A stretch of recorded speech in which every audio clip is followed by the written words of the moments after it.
Chapter 214. Doomsday had arrived. The god of death had descended. The goo garden was filled with people. The sudden change caused everyone to fall into a sea of fire. They screamed and screamed in fear. It was a scene of chaos. The golden crow goo continued to release terrifying lava. The raging fire spread wildly in the goo garden, burning crazily. Especially the three-story turret in the center.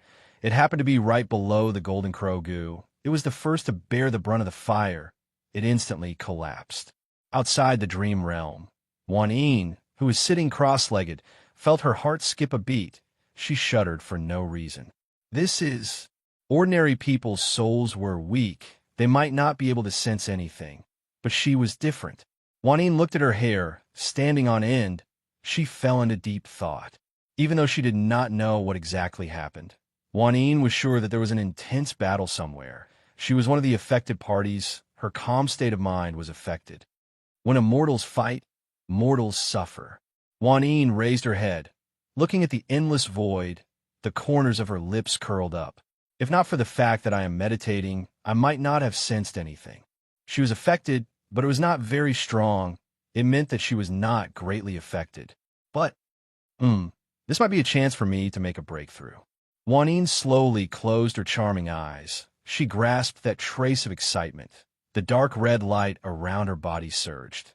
The dark red light surged out and turned into a set of dark red armor. It was indescribably bright and cold. What a crazy kid. Ingmuyu gritted her teeth, muttering to herself. This kid suspects that the person who created the dream realm is in the goo garden. He did not even think about how to find the person. He directly killed everyone. He is really ruthless. Far away, Shunlian let out a long howl. He laughed recklessly. Finding a needle in a haystack. I have never thought of doing something as stupid as finding a needle in a haystack. Let me out now. Otherwise, I will kill everyone in Ronghua City. Young man, you have some ideas. Ingmuyu's eyes flashed with a sharp light. Killing everyone in the city can indeed free you from the dream realm. But killing people is also very tiring. You need to have the ability to do so. Even though she said that, Ingmuyu sighed in her heart. She thought, I originally wanted to have some fun with this kid, but I never thought that he would be so simple and crude. The destruction of the goo garden has affected a huge area. It is no different from a huge upheaval. Binkin is likely to wake up from the shock. There is not much time left for me to think about it. Thinking up to this point, Ingmuyu pounced forward like a howling eagle. The mana in his entire body surged like the waves of a river. Divine ability, Ice Seal. With a tap of his finger, endless cold night surged forth like a tide, seemingly freezing space and time. Even the raging flames were sealed, turning into ice sculptures. However, they continued to burn. Immediately after, Ingmuyu glanced at the golden crow goo and sneered. It is still an incomplete goo that is on the verge of death. You should continue to sleep. Cold air surged, and ice covered the world. Soon, the golden crow goo was also sealed in ice. After doing all this, Ingmuyu suddenly turned her head, and her gaze fell on Shunlian. His expression changed again. Liberation. Third gear. Right now, Shunlian's aura surged, and his body grew close to 3 meters. His bronze skin was covered with snake scale patterns, and his muscles bulged like an ancient giant had been reborn. In the third gear state, I will use all my mana and create the divine martial true body, maximizing the power of the divine ability. This was the strongest state Shunlian could achieve. Using the martial ancestor goo to create the divine ability, spreading martial throughout the world, adding on the snake jade goo's defense, the dragon heart goo, and other body fusion type goo to create the strongest true body. Before Ingmuyu freezes the flames, I need to destroy the goo garden. Shunlian was never sloppy when doing things. He had already made up his mind to destroy the goo garden and naturally had a complete plan. Attacking the golden crow goo and causing it to release endless flames was only the first step. Next, he quickly pounced towards a few more special locations in the goo garden. One had to know that the stability of any fixed space depended on at least 3 supporting points. For example, A tall building would definitely have a load-bearing wall. Those who were knowledgeable knew that if the load-bearing wall was destroyed, the building would definitely collapse. The underground space where the Goo Garden was located was the same. Shun Lian had already ordered people to find out where the load-bearing wall was, but he did not expect to use it for the first time in a dream realm. I hope Wan Ying does not have the ability to pry into dream realms, or else my plan to deal with the Goo Garden will be wasted. Shun Lian could not care less. He gritted his teeth and teleported to a rock wall and punched. Immediately after, he did not even look at the effect of his attack and teleported to another spot. When Ing Muyu turned around, Shun Lian had already attacked more than 10 places. Only a slight cracking sound could be heard from the ceiling. The rock wall was cracking. Ing Muyu was slightly sullen as he muttered, "Killing people in a dream realm is indeed risky." The old man first became a firefighter, then a mason. He had no choice. The Goo Garden could not be destroyed, or else Bingkin would definitely wake up. Thus, Ing Muyu could only give up on Shun Lian and focus on stabilizing the walls. Using this chance, Shun Lian flew out of the Goo Garden and landed on the ground. He knocked out a passerby and took off his clothes to wear before blending into the crowd. Ing Muyu used the Ice Seal divine ability to protect the Goo Garden and sealed all the entrances and exits. Only then did he come out to chase after Shun Lian. This is the real game of hide-and-seek. Ing Muyu stood in the air and looked down at the streets and alleys. His sharp gaze seemed to be able to see through people's hearts as he searched for clues to capture Shun Lian's tracks. Chui Yun Manor. Gong Sun Kai suppressed the sadness of Hui Lan's violent death and quickly contacted Shun Lian to inform him. The people he sent out quickly returned and learned that Shun Lian had disappeared without a trace. They also learned that Family Lin had sent people to find Shun Lian. After Ma Chunjin heard this, he carefully thought about it and suddenly became furious. This Shun Lian, he clearly received the news in advance but did not come to warn us. He ran away quickly. Gong Sun Kai's eyes were filled with tears as he said, "Granny Ma, Shun Lian is not that kind of person." "How is he not? If he came to warn us earlier, we would not have been ambushed by Ing Muyu." Ma Chuanjin was furious. Shi Wei Gui shook his head and sighed. Shun Lian did not do anything wrong. He knew that Kai Air was protected by us and Ing Muyu was not a threat. That was why he did not inform us. It was not easy for him to protect his family when he was running away. What was even more difficult was that he did not want to be a burden to us and did not ask us for help. Ma Chuanjin was speechless when he heard this. In the end, it was their mistake to letting Muyu take advantage of the loophole, which led to their current passive situation. Gong Sun Kai anxiously said, "Eunuch Shi, how can we help him?" Shi Wei Gui thought for a while and said, "From the current situation, Ing Muyu has not found Shun Lian yet. That means he still has a chance. We also have a chance to intervene." Gong Sun Kai's spirit was lifted. "What should we do?" Shi Wei Gui said word by word. Gong Sun Duxiu has already gone crazy. She even exposed the king's jade. Since that is the case, then we will be even crazier than her. We will announce to the world that the king's jade is in Shun Lian's hands. Ma Chuanjin sucked in a breath of cold air and said, "Wouldn't that be harming him?" Gong Sun Kai's eyes flashed with ripples and said resolutely, "Only by muddying the waters can we fish in troubled waters. I hope that this will give Shun Lian a chance to survive." At this moment, a guard came to report that Family Lin Liehu was asking for an audience. Gong Sun Kai smiled and said calmly, "Good timing. Let him in." Wu Shangyan, Xiezhen, was walking back and forth in the room. His body was very weak. Just walking made him gasp for breath. However, he gritted his teeth and persevered because Ing Ji had told him that he would recover faster if he exercised diligently. These days, Xiezhen felt like he was in a dream. He was suddenly saved by Shun Lian and then had an extremely beautiful woman take care of him meticulously. Her name was Ing Ji. Ing Ji said that he was her savior. Many times, Xiezhen still felt that he was still in the dark prison cell of the Kushan Temple. Shun Lian, Ing Ji, all these beautiful things were just his imagination. He only hoped that he would never wake up from this fantasy. Sigh. I can't remember where I saved Ingji. Xiejun held onto the chair and stood still. He looked out of the door. He didn't know when it started, but he had been looking forward to Ingji walking through the door. Every moment he spent with her was so beautiful and happy. At the same time, he felt a little inferior and self-pity. He had lost all his hair and was as thin as a ghost. Moreover, he was all alone. How could he be worthy of Ingji, who was as beautiful as a fairy? Ingji, what good girl. Only a hero like Brother Shun can be worthy of you. Xiejun smiled and sighed. He carefully hid the extravagant hope in his heart and didn't dare to show it to anyone. At this moment, the door opened with a creak. Ingji! Xiejun's face was full of smiles. Then he was stunned. The person who appeared outside the door was not Ingji. You are? Xiejun felt that the person who came in was somewhat familiar. My name is Bai Ling. I am young master's maid. Bai Ling smiled and walked in with a food box in her hand. Young master and Miss Ingji went on a long journey.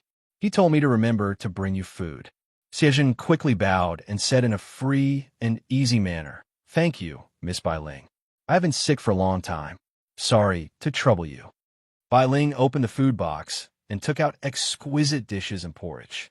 She smiled and said, Please eat. Xiejun was very grateful and said, Miss Bai Ling, Xiejun has a presumptuous request. Bai Ling said, Please say it. As long as it is within my power, I will definitely help you. Xiejun waved his hand. It's not a big deal. It's just that I have been here for a long time and don't know the situation outside. Can you tell me about it? Bai Ling thought for a moment. Xiejun's health was very poor, and he couldn't leave Wu Shang in for the time being. It wouldn't be a big deal if she revealed some things that had already been spread outside. She sat down and told him everything. Xiejun listened with great interest. When he heard that Shan Lian was being chased by a powerful assassin, Xiejun's expression changed greatly. He clenched his fists tightly and said to himself, It's all my fault. I've caused so much trouble for Brother Shen. He suddenly hated himself for being so useless. He suddenly wanted to help Shen Lian. Chapter 2:15. I have already destroyed the main support point of the Gu Garden. It's only a matter of time before it collapses. Shen Lian changed his clothes and mixed in with the crowd. His thoughts were rolling like a tide. Although Ing Muyu used a powerful divine ability to freeze the Gu Garden, it is only temporary. The things that are destroyed are like spilled water. They can't be taken back. I just don't know how long that divine ability can last. Shen Lian couldn't accurately judge how much power Ing Muyu had in the dream, so he could only plan for the worst. Assuming that it was a gold level 10 ice seal, it could last for a few days before it disintegrated. However, if Ing Muyu continued to strengthen it, it could last for a few months. However, the person who was dreaming couldn't sleep for a few months. Shen Lian predicted that after 6 to 8 days, regardless of whether the Gu Garden collapsed or not, the dream would naturally end. Next, I can still create a big surprise for Ing Muyu, and let him understand that even a powerful dragon can't defeat a snake in its own territory. Shen Lian was never the kind of person who liked to hide and avoid difficult problems. He preferred to take the initiative to attack and counterattack in desperate situations. Although Ing Muyu was powerful, he might be able to counterattack and make him suffer a great loss. This is Ronghua City. This is my territory. Shen Lian was very confident. He was a local snake. He didn't dare to say that he knew every street and alley in Ronghua City, but he knew some of the special landmarks by heart. This happened to be Ing Muyu's weakness. He didn't know which places in the city had taboos. While thinking about this, Shen Lian arrived at Tong He Street. This street wasn't long, and there weren't many shops on the street, but there were many famous firework and firecracker workshops in Ronghua City. It was like an explosives warehouse. Shen Lian naturally paid attention to such a high-risk area. He even thought about recruiting the craftsmen here to make some bombs, to see if he could make hot weapons in this world. If he succeeded, it would be quite good for him to be a warlord in the future. Unfortunately, this Gu world used Gu as the core of development. Metal resources were all food for Gu. Cold weapons had no room for development. The smelting industry was also at a primitive stage. On the contrary, the forging of demon weapons was flourishing. The most fatal thing was that explosives didn't give you an advantage. Even if you made explosives, how would you use them? Activating the explosive pack required time. This time might seem short, but compared to a goo master activating a goo, it was tens of times longer. The goo master could easily kill you before you ignited the fuse. Even with a gun, no matter if it was close-range shooting or long-range sniping, for a goo master with a defensive-type goo, a bronze-rank goo could form a perfect defensive barrier, making your bullets useless. Other than that, there were also explosion-type goo like the thunderstorm goo, water thunder goo, explosion goo, indiscriminate explosion goo, and others. Their power was extraordinary and could throw modern firearms far behind them. The world was different, and the power system was different. Naturally, it couldn't be developed carelessly. After Shen Lian spent a lot of time researching, he finally had to give up the idea of developing hot weapons. He focused on raising and refining goo, leaving the fireworks and so on for appreciation. Seeing those workshops, Shen Lian couldn't help but let out a long sigh of relief, showing a touch of joy. What is in the dream depends on the dreamer's memory of reality. If the dreamer has never been to Tong He Street, or doesn't know the existence of these fireworks and firecrackers workshops, then my plan will be ruined. Obviously, the dreamer knew Ronghua City like the back of his hand. He even remembered the names of several fireworks and firecrackers workshops. This was almost a great help to Shen Lian, this local tyrant. Shen Lian even suspected that the dreamer was also a local tyrant or a living map, because this person knew Ronghua City too well, to the point of knowing everything. With a hint of joy, Shen Lian entered a workshop, spent money to buy all the gunpowder, and then went to another workshop. Ingmiyu slowly retracted his gaze. He was sure that Shen Lian was already far away from his sight and divine sense. It was not easy to find him. This kid is ruthless and decisive. He is not afraid of me at all. He won't hide all the time. He must be thinking about how to scheme against me. If one plan doesn't work, I will use another one. From his simple and violent behavior of destroying the goo garden, as long as he has the conditions, his next move will be bigger, and the range of destruction will be even wider. Ingmuyu thought for a while, and found that he couldn't predict Shen Lian's actions. He couldn't help but fall into a deadlock. In his original plan, after Shen Lian was forcibly pulled into the dream, he should have a blank face and let him slaughter him. However, Shen Lian obviously knew where the weakness of the goo garden was, and directly attacked the goo garden, catching him off guard.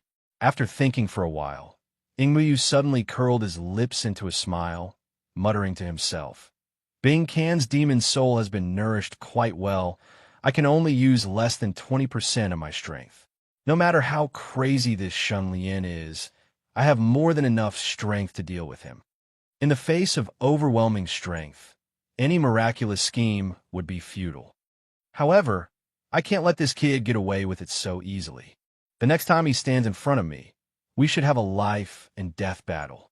Ingmiyu clenched his fists, and a holy light condensed, turning into a wild goose, flying towards the sky. The old man has not used leaving tracks behind wild goose goo for a long time. Let's see where Shen Lian escaped to and what he is doing. Ingmuyu grinned. He would give Shen Lian enough time to prepare, and then destroy all his hard work. Feel fear and despair, fearless man. The wild goose streaked across the sky, leaving behind a bright light that only Ingmuyu could see. The light connected the footprints together. It was Shen Lian's path.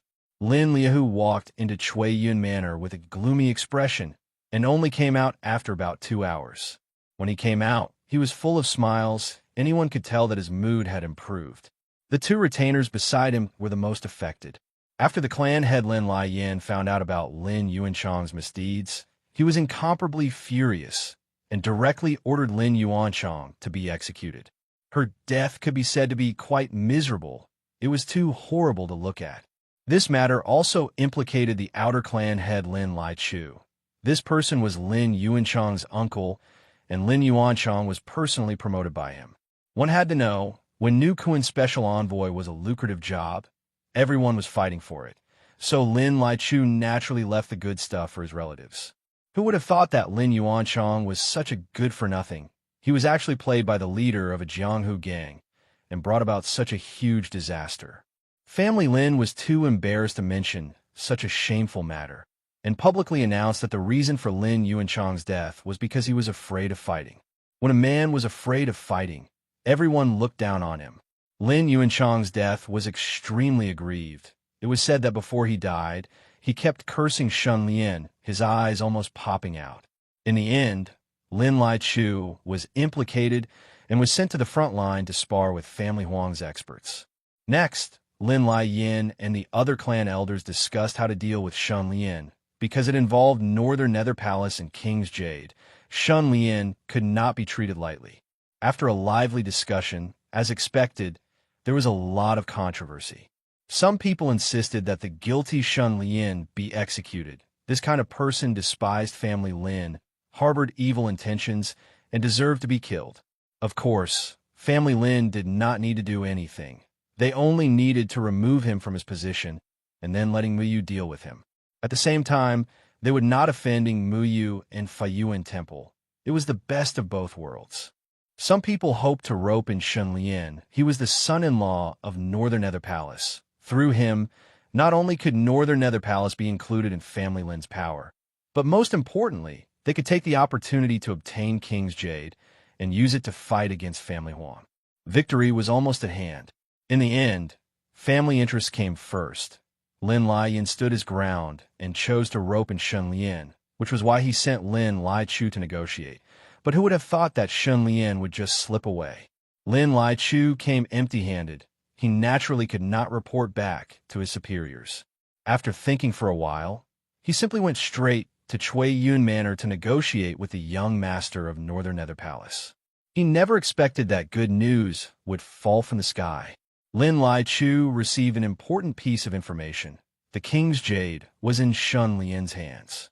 Although the King's Jade annulus belongs to the Northern Nether Palace, this treasure is a growth-type golden jade annulus. As long as you don't overuse it, it's almost an inexhaustible resource. The Northern Nether Palace is willing to ally with the Lin family and share the King's Jade annulus. Gong Sun Kai said.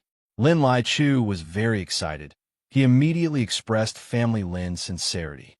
First, if Northern Nether Palace agrees to ally with Family Lin, they only need to lend the King's Jade to Family Lin. They do not need to get involved in the fight between the Lin and Huang families.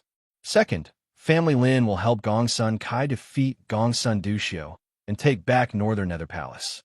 Third, Family Lin's head, Lin Lai Yin, is willing to accept Shun Lian as his adopted son and use the blood exchange technique to transform him into the Family Lin's bloodline. He will be bestowed with the golden bloodline gu, and from then on, he will share honor and disgrace with the Family Lin. Naturally, he will be protected by the Family Lin. These were the conditions offered by Family Lin. In conclusion, as long as Family Lin borrowed the King's Jade, he would help Gong Sun Kai get the palace master position that should have belonged to him, and help Shun Lian get rid of Muyu's pursuit, as well as the Faiyuan Temple's difficulties. In particular, the so-called blood exchange technique was to take out the blood and bones of a clan member and implant them into the body of a foreign clan member. The blood and bones would be created, and the foreign clan member would be transformed into a clan member. In order to ensure the success of the blood exchange, the chosen clansmen had to be young and strong. After the blood and bones were dug out, the clansmen would definitely die. Moreover, when using the blood exchange technique, they would need to instill some precious ancestral blood into the foreign clan member. The price was unimaginably high. It could be said that Family Lin had put in a lot of effort to make this happen, and to get the King's Jade. After this alliance was settled, Lin Liahu was overjoyed. After returning to New Kuan and giving some instructions, he hurried back to Family Lin to report. After sending off Lin Liahu and his entourage, New Kuan heaved a sigh of relief. Before this, because New Kuan could not find Shun Lian, Lin Liahu flew into a rage and slapped Kongyu. Chapter 216. Family Lin has formed an alliance with Beiyu Palace. The King's Jade is in Shun Lian's hands. This news spread like wildfire and quickly spread among many factions. The northern lands immediately became lively. Is the news reliable? The woman in pink with the hookah looked at the squire who was kneeling on one knee and asked the question that many people wanted to confirm. Missing Luo, the news came from the Emerald Cloud Manor and the Lin family at the same time. This subordinate has repeatedly confirmed that Lin Liahu and the young palace master had indeed contacted each other. After that, Lin Liahu suddenly ordered the furious Cohen gang to spread the news. The retainer replied seriously. I see. The woman in pink blew out white smoke and said thoughtfully, Lin Liahu deliberately spread the news. He has a deep motive. He let everyone in the northern lands know that the king's jade is in Shun Lian's hands. This way, everyone will begin to search for the missing Shun Lian and snatch the king's jade from him. This will force Shun Lian to have no choice but to rely on family Lin. What a good plan. Hearing this, the young woman beside the woman in pink said, Sister, we must not let family Lin succeed. If family Lin obtains the king's jade, family Huang will be in big trouble. The woman in pink turned the hookah over and laughed. You are wrong. Family Lin did not hesitate to offend Ingmuyu, Fuyuan Temple, and Beiyu Palace's regent in order to obtain the king's jade. This can only mean one thing. Family Lin can no longer hold on under family Huang's fierce attacks. They are desperate and are giving it their all. When the young woman heard this, she said excitedly, Yes, that's right. Sister, what should we do next? Should we continue to search for the Shun Lian? Ing Luo, do you still not understand? The woman in pink took a puff from her pipe. Lin Liahu didn't find the Shun Lian. He only made contact with the young palace lord. No matter what agreement they came to, or how meaningful it was all in the hands of one person. In other words, the Shun Lian has become the key figure in the battle between the family Lin and the family Huang.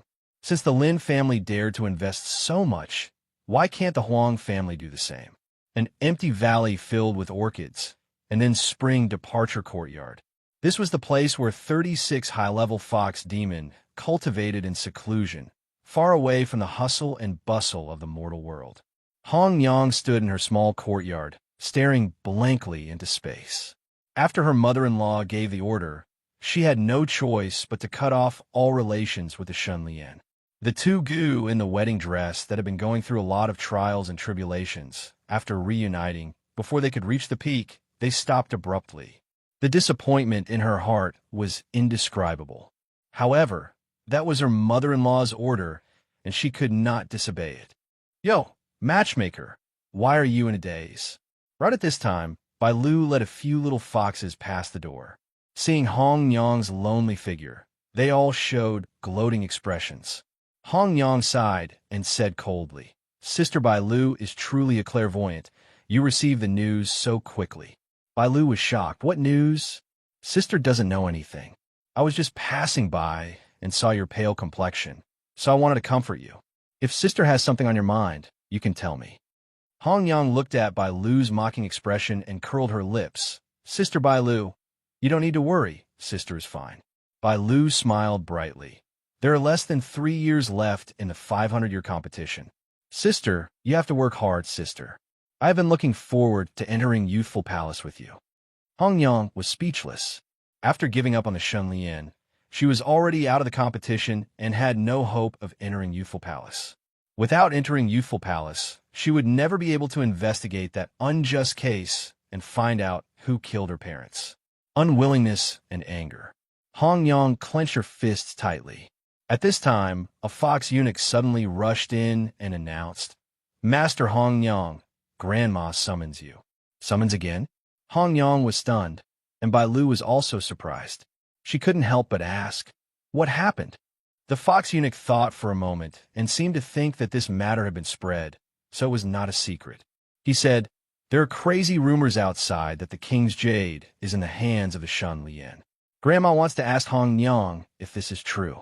Bai Lu's face changed. Hong Yang's heart thumped, and she suddenly had great hope. She took a deep breath and said with a smile, I'll go with you to see Grandma. Hong Yang walked out of the small courtyard and walked in front of Bai Lu. She smiled like peach blossoms in spring and said, Sister Bai Lu, sister will definitely meet you in youthful palace." Bailu's expression was stiff, and she gritted her teeth without saying a word. Later, Hong Yang entered Qingqiu Holy Land and met Grandma, and received new instructions. Try your best to win over the Shun Lian. Hong Yang had just broken up with Shun Lian, and the situation suddenly changed. She and Shun Lian were reconciled again. How could she bear it? Three-Halberd Mountain, Elephant Mound. Gurgle, many bubbles appeared in the mud swamp like boiling water. In the depths of the swamp, among the many mammoth corpses, the bone spirit goo was crazily absorbing the surging nutrients and continued to evolve rapidly. In particular, this bone spirit goo originally belonged to a genius of Beiyu Palace, and it had evolved to the gold rank. After the death of its master, it wandered into a different space and survived by relying on the bones. It had also declined to the silver rank. One thing worth noting here was that the bones in the king of Beiyou's different space were all the remains of geniuses, and the essence that had settled down was beyond imagination. The bone spirit goo coexisted with the remains of geniuses, and in the process of its decline, it was also accumulating. At this moment, the bone spirit goo was nourished by a large number of mammoth corpses, and with the stimulation of the bewitchment value, its evolution speed was as fast as a galloping horse, and even a little terrifying. In the dream, Shun Lian could clearly feel this change. He was becoming stronger, and continued to become stronger. As he became stronger in the real world, he also became stronger in the dream. Soon, Shun Lian was expressionless as he roamed the streets and alleys, and changed his position. Wild geese flew across the sky, leaving behind a bright light. The light continued to extend forward, as if there was no end. This meant that Shun Lian was constantly on the move, running all over the city, and almost did not stop at all. He went to Tong He Street. There are many fireworks and firecrackers workshops there. Ing Muyu's expression was filled with endless rumination. Using the leaving traces of wild goose goo, he caught Shun Lian's traces.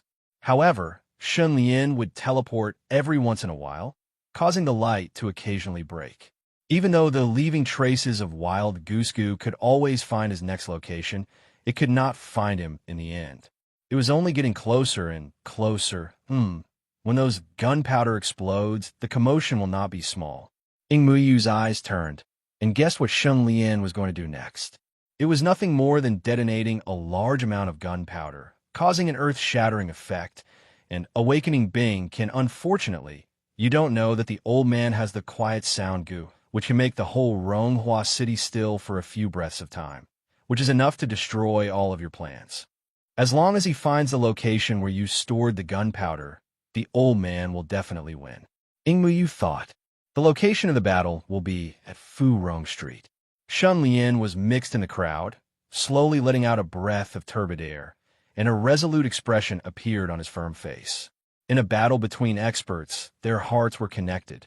Almost at the next moment, Ing Muyu looked at the light in the sky, and his eyes suddenly flashed, revealing a profound smile. Fu Rong Street, the most famous commercial street in Ronghua City, the most people gather there.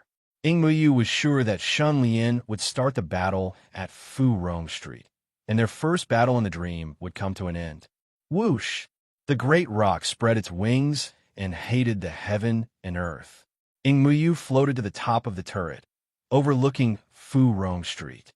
Almost at the same time, Shun Lian, who was walking on the street, raised his head, and their eyes met. Ing Muyu shouted from a distance, "Are you going to fight or run?" Shun Lian coldly said, "The one who should run is you." Ing Muyu laughed, clasped his hands behind his back, and sighed.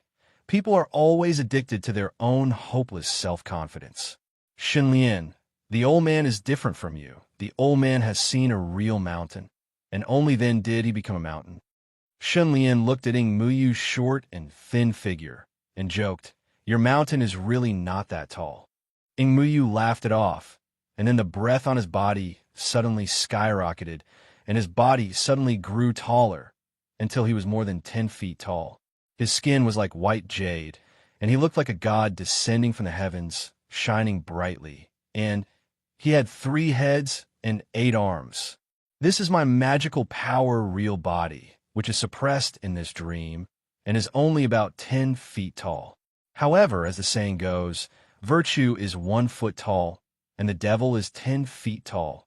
The old man can be called a devil.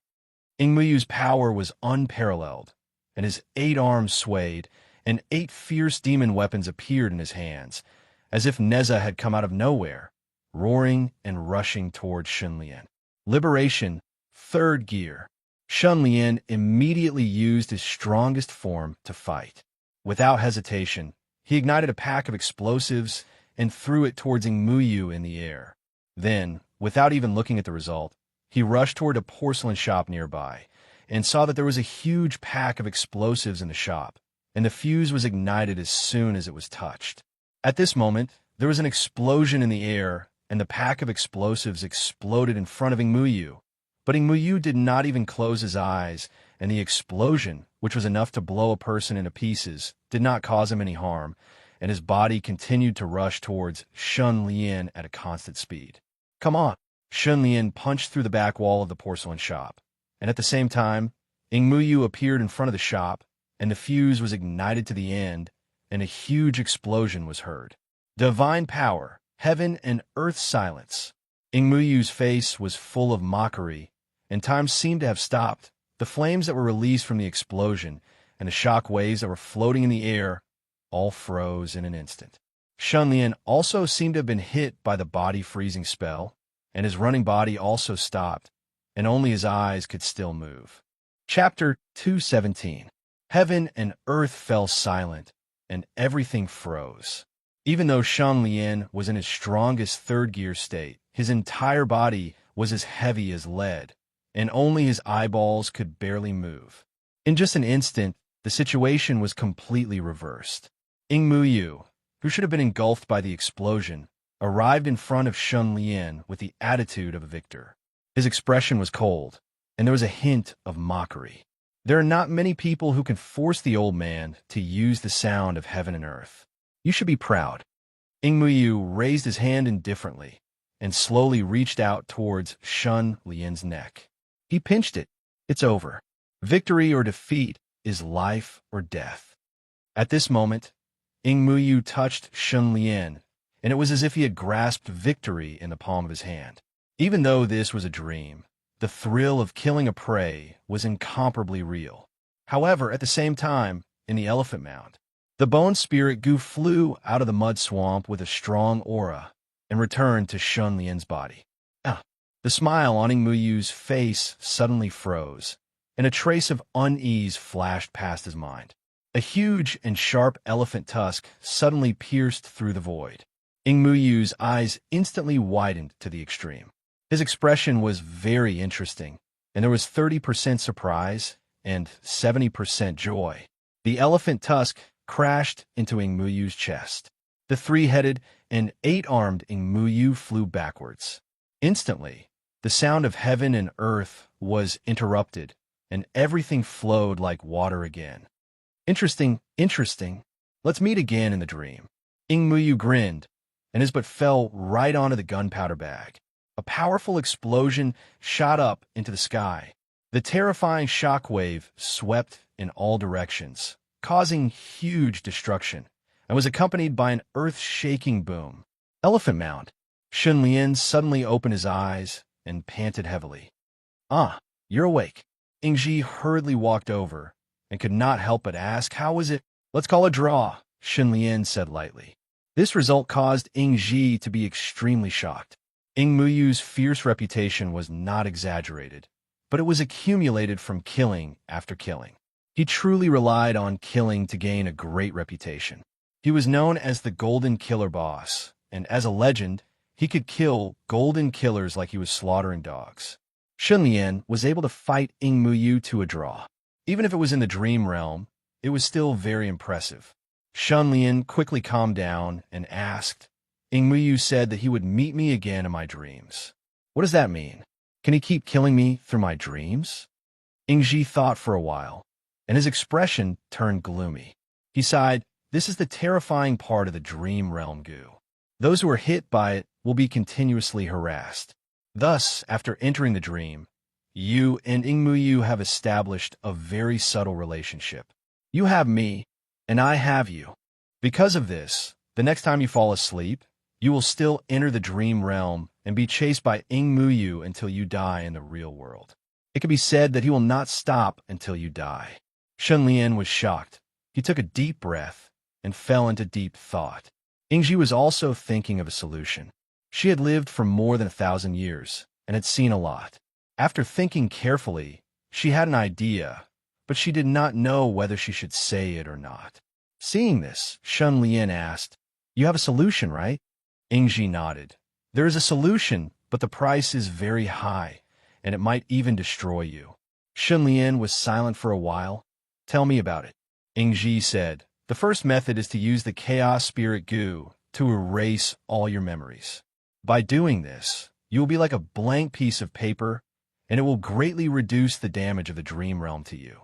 In fact, the dream realm goo will have no effect on you, and you will not be pulled into the dream realm by anyone.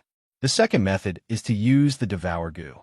This goo has an unfathomable ability. After a goo master devours a certain plant, living being, or even inanimate object, the powerful devouring ability will allow the goo master to completely absorb all the information of the target and obtain the ability to perfectly imitate the target.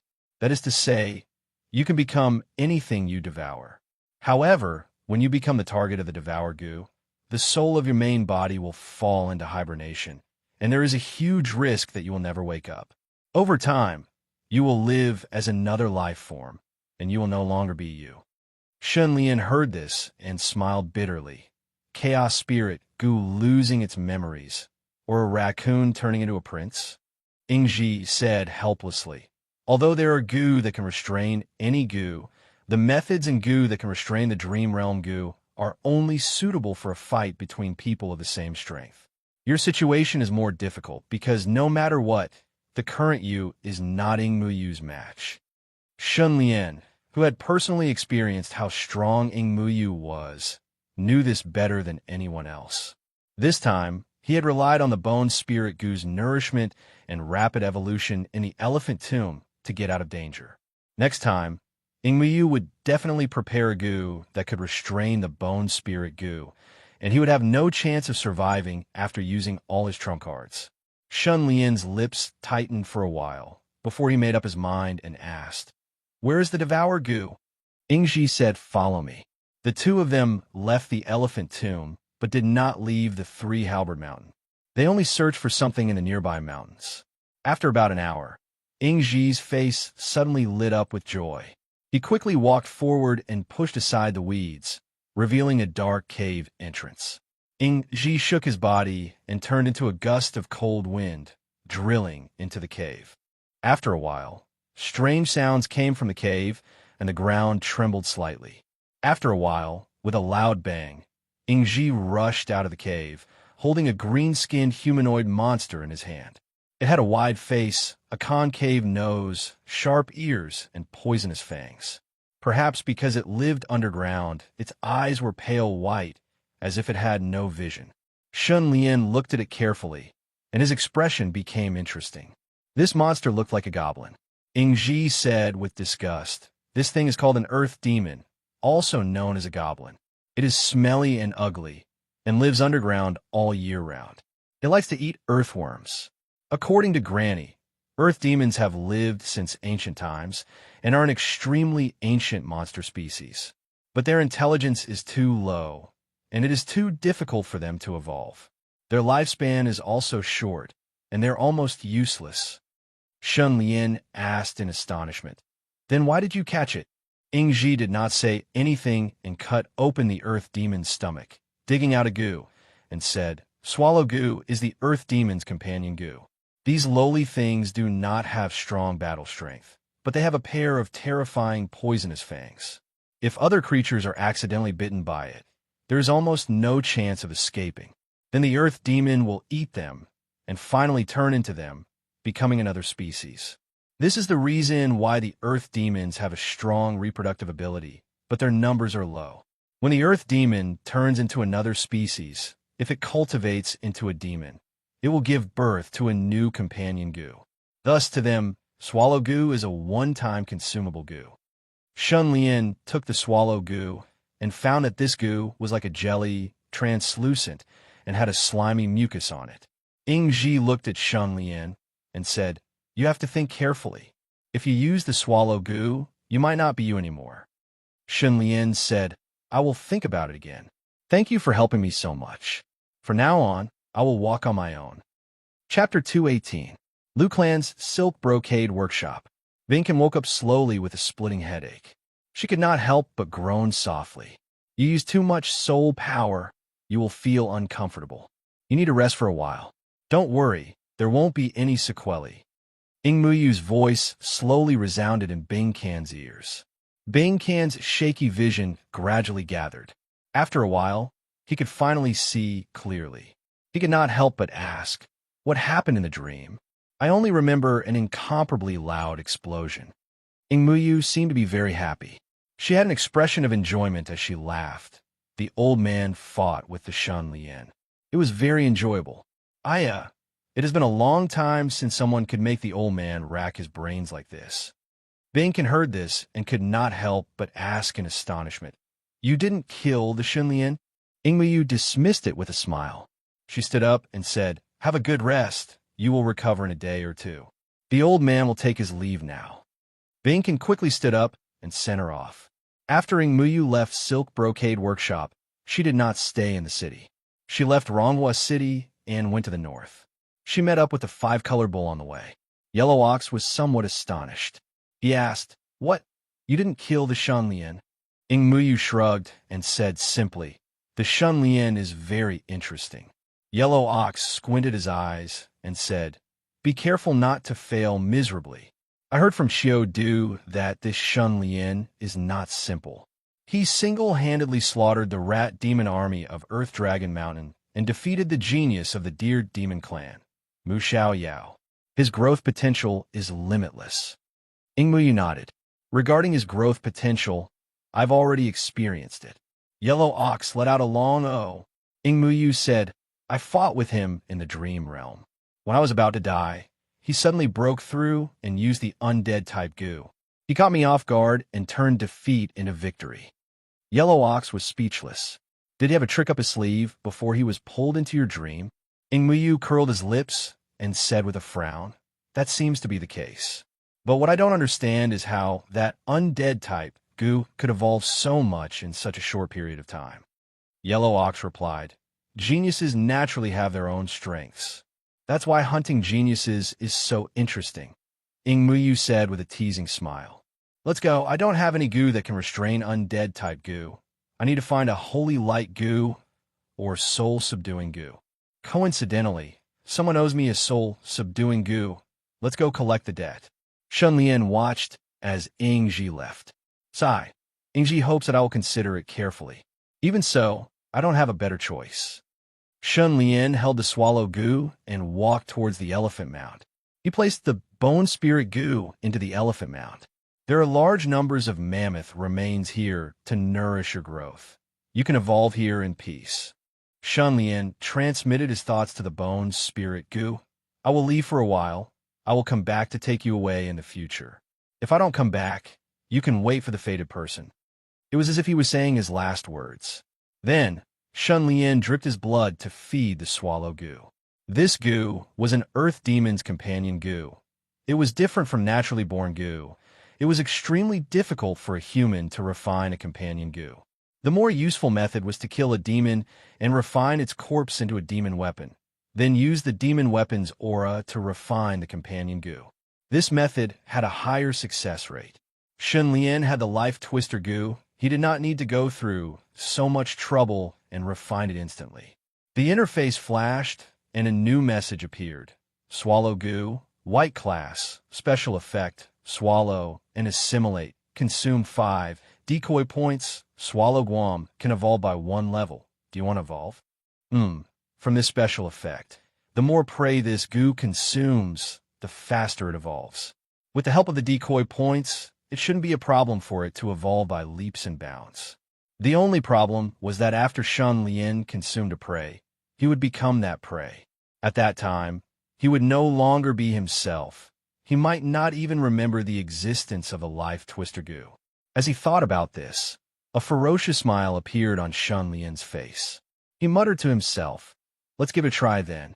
If I become the prey that is hunted by myself forever, that only proves that I am nothing more than this." He first used the decoy points to evolve the Swallow Gu to Silver Class 1. At this rank, it could no longer rely on the decoy points to evolve. It needed to consume prey. From the beginning to the end, the Swallow Gu only had one special effect: swallow and assimilate. Shun Lian tried to activate this special effect. Whoosh, a large amount of substance gushed out from his body. It was a mud-like mucus. It could expand and spread according to his will. It could even leave his body and move freely. So the so-called swallow doesn't mean to eat with the mouth. Shun Lian showed a look of realization. He thought deeply again, and after confirming that he didn't overlook anything, he left the Three-Halberd Mountain. From afar, wolf howls could be heard, one after another. That direction is Springwater Town. Shun Lian's eyes flashed, and he immediately rode on the wind, approaching the town occupied by the werewolves. Near the Springwater River outside the town, Shun Lian suddenly heard miserable howls. He quietly went closer and looked over. He saw 5 to 6 gray-skinned werewolves beating up another werewolf with red and white fur. These werewolves only looked like humans, but their bodies were more like wolves, with wolf heads, wolf claws, and wolf tails. Their bodies were covered with bristles, and they liked to walk upright, but when they galloped, they would move on all fours. The gray-skinned werewolf group beat up the red-haired werewolf, and soon the red-haired werewolf was half dead, on the verge of death. Then they left while howling, leaving the red-haired werewolf to soak in the river, its blood dyeing a large part of the river red. Seeing this, Shun Lian's lips twitched, and he prepared to continue forward. Suddenly, he stopped, muttering to himself, and jumped into the river, grabbing the red-haired werewolf and throwing it on the shore. Its internal organs are shattered. Its bones are broken. It's dead. Shun Lian took a look and shook his head slightly. The red-haired werewolf struggled to open its eyes, enduring the immense pain, and said with difficulty, "Save me." Shun Lian shook his head. "Your injuries are too heavy, and I am not a healing-type Gu Master." The red-haired werewolf showed a look of despair, coughing out blood continuously. Shun Lian's eyes flashed and said, "I have a way to let you live, but you have to remember what I am about to say." The red-haired werewolf opened its eyes wide, showing an intense desire to live. Shun Lian said something, and the red-haired werewolf was confused. Then, the dying werewolf saw a large amount of mucus gushing out of the stranger's body, sweeping towards it. Chapter 219. Didn't I die? The red-skinned werewolf was still in shock, the fear of death still shrouding him. He shook his head, carefully recalling, but was suddenly stunned by the mystical interface in front of him. There were human words on the interface: abomination, white-leveled Gu Master Life playing Gu, also known as bewitching Gu, bewitchment. Zero, his name was Abomination, the lowliest existence in the Leakin clan. His father was a prisoner of war, his mother was a lowly wolf, and he was a slave warrior born from the union of the two. Those gray-haired Lycans who had beaten him to death were actually the same as him, lowly slave warriors. Their names were discussed: filth, stench, bastard, wild dog, and disgrace. Their absolute submission and savagery coexisted. Absolute submission was their innate fate, and the noble Lycans were their masters. Savagery was their nature, and they thirsted for slaughter for their masters. They tore open the throats of all enemies, hunted delicious food to offer to their masters, and used the method of bowing their heads to highlight the nobility of their masters. What is this glowing thing? Abomination looked at the bizarre interface, stunned. One had to know, he didn't understand human words, but now he could recognize each word, as well as the meaning it represented. Even in the depths of his heart, there was an inexplicable sense of familiarity. Life playing Goo. Isn't that something only a superior warrior has? Before he could think deeply, Abomination suddenly heard waves of wolf howls coming from Springwater Town. That was some superior gathering the nearby slave warriors. The moment he heard the wolf howls, Abomination's instinctive submission made him quickly take a step forward, running towards the superior's position. However, Abomination had only run 2 steps when an inexplicable sense of anger emerged from the depths of his heart, instantly diluting his instinct to submit. He stopped, only feeling that every cell in his body was burning fiercely. Abomination had an inexplicable illusion, as if he was the strongest and noblest Leakin in the world, and the wolf howls of the superior no longer had any deterrence to him. It was like a slave, no longer fearing the whip in the slave master's hand. Abomination raised his head, muttering to himself, "I'm hungry. Let's find some food to fill my stomach first." The Abomination sneaked into the forest. Soon, he found 3 strong adult elk. The elk were happily gnawing on the grass in the forest. Their large, slanted eyes were alert as they observed their surroundings. The Abomination knew that once these elk sensed danger, they would immediately flee at an astonishing speed. That kind of nimble running through the forest was often beyond the reach of human wolves. The Abomination licked its lips. A strange impulse arose in its heart. It wanted to slaughter the 3 elks. This idea was extremely strange. One had to know that in the past he would only focus on one prey, and whether or not he could successfully kill it depended on luck. The Abomination crouched down and used its sharp claws to pick up the pebbles on the ground.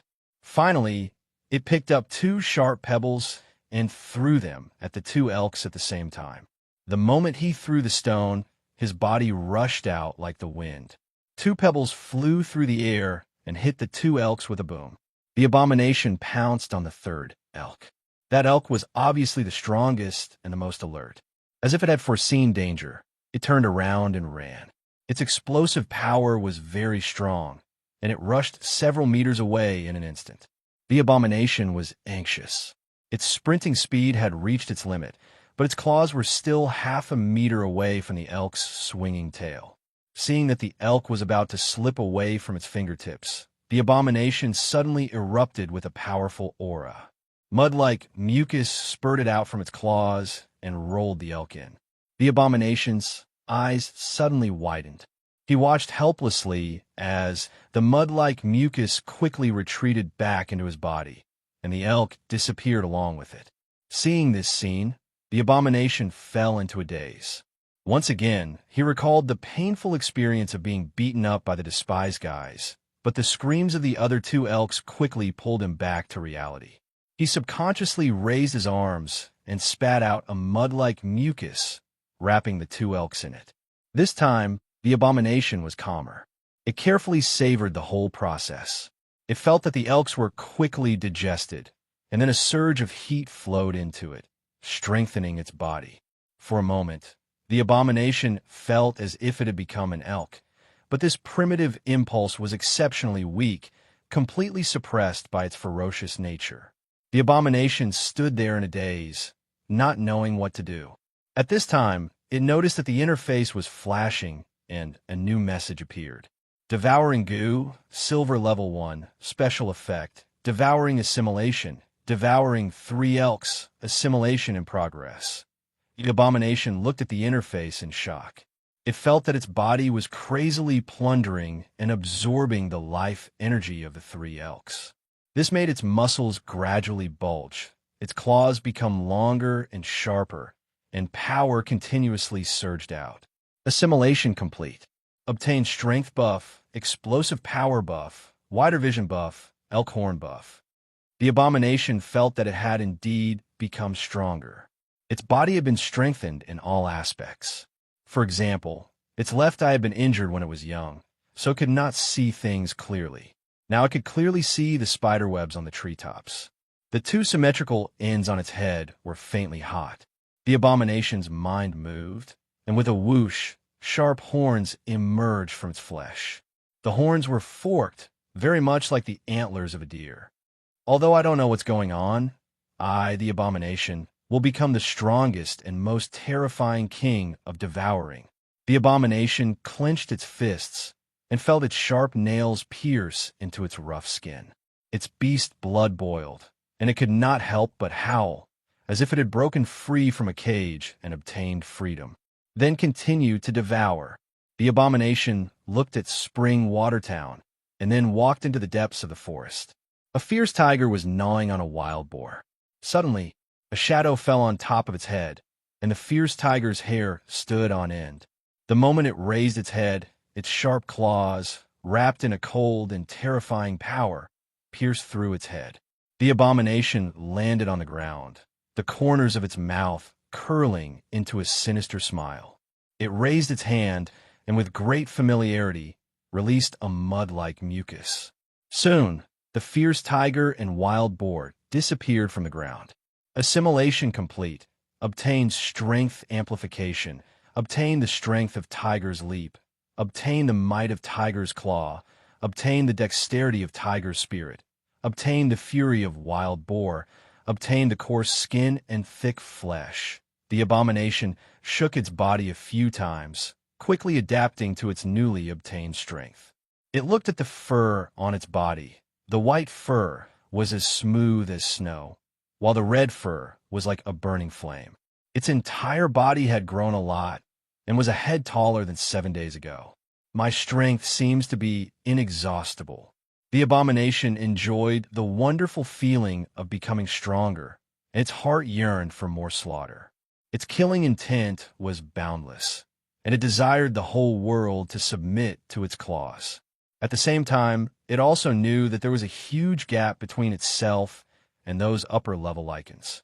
After all, those upper-level lichens could transform into human form, and even gave birth to powerful and mysterious companion goo. Roar! A certain black bear's howl attracted the abomination's attention. It sneered and moved its body, nimbly passing through the forest and crossing a sudden mountain stream. Suddenly, its pupils shrunk as it stopped. It saw a black bear that was close to 2 meters tall, fighting with a striped snake that was as thick as a water bucket. The abomination ignored it and jumped out. The black bear and striped snake stopped at the same time, instinctively feeling the strength of the newcomer, causing them to feel deep fear. Chapter 220. Die! The abomination jumped up and pounced at the black bear. Its sharp claws pierced through its chest, and when it pulled back, it grabbed a beating heart. It became more and more familiar with killing techniques. The striped snake seized the opportunity and hurriedly fled towards the mountain stream. The abomination turned back and sneered. With a tiger leap, it appeared in front of the striped snake. The striped snake was even more terrified, as if it was facing a fierce tiger.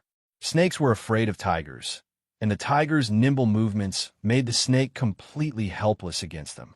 A tiger claw slammed down. With a bang, the huge force directly smashed the striped snake's head. The abomination began to feast. In the blink of an eye, 3 months passed. The abomination's hairy face was full of confidence. It had set its eyes on the overlord of this area, a genuine monster, a spider monster that lived in a dark cave. This spider monster still couldn't transform into human form. The abomination rushed into the dark cave. It was dark and damp, water dripping from the stalactites, smashing holes of varying depths into the ground. The twisted tunnel was filled with all kinds of bones, both animal bones and human bones.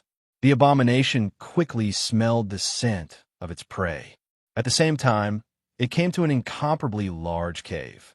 Almost at the next moment, a strange hissing sound echoed in the cave. A large net silently attacked from behind, sticking to the abomination's back and pulling it into the air. Its body was firmly fixed to the net. 8 red eyes suddenly appeared in the darkness. "Filthy Leakin, you actually dare to break into my cave," the spider monster whispered, its gloomy voice echoing in the large cave. The abomination tilted its head, and its powerful night vision allowed it to clearly see the spider monster's full appearance.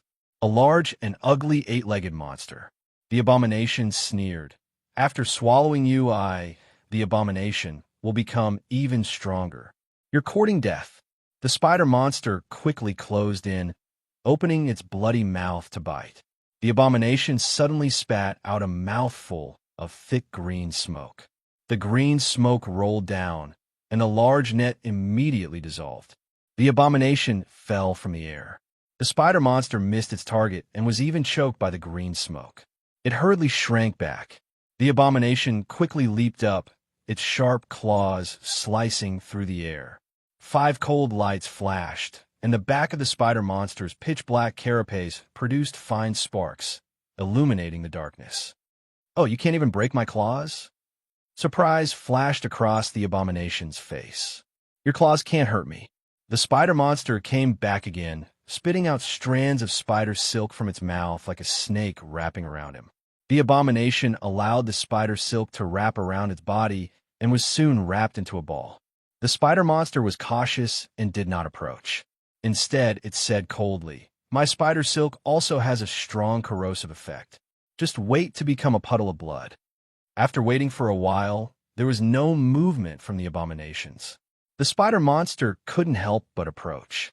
At this moment, the spider silk ball suddenly exploded, and the abomination rushed out, spraying a spider web to cover the spider monster. "How did you?" The spider monster was extremely shocked. It was trapped by the spider web and fell to the ground. This was not the end. The spider web suddenly turned into a mud-like mucus that adhered to its body and seeped into its body through every pore. Immediately, a sharp pain came, as if thousands of ants were biting its heart. The spider monster was terrified.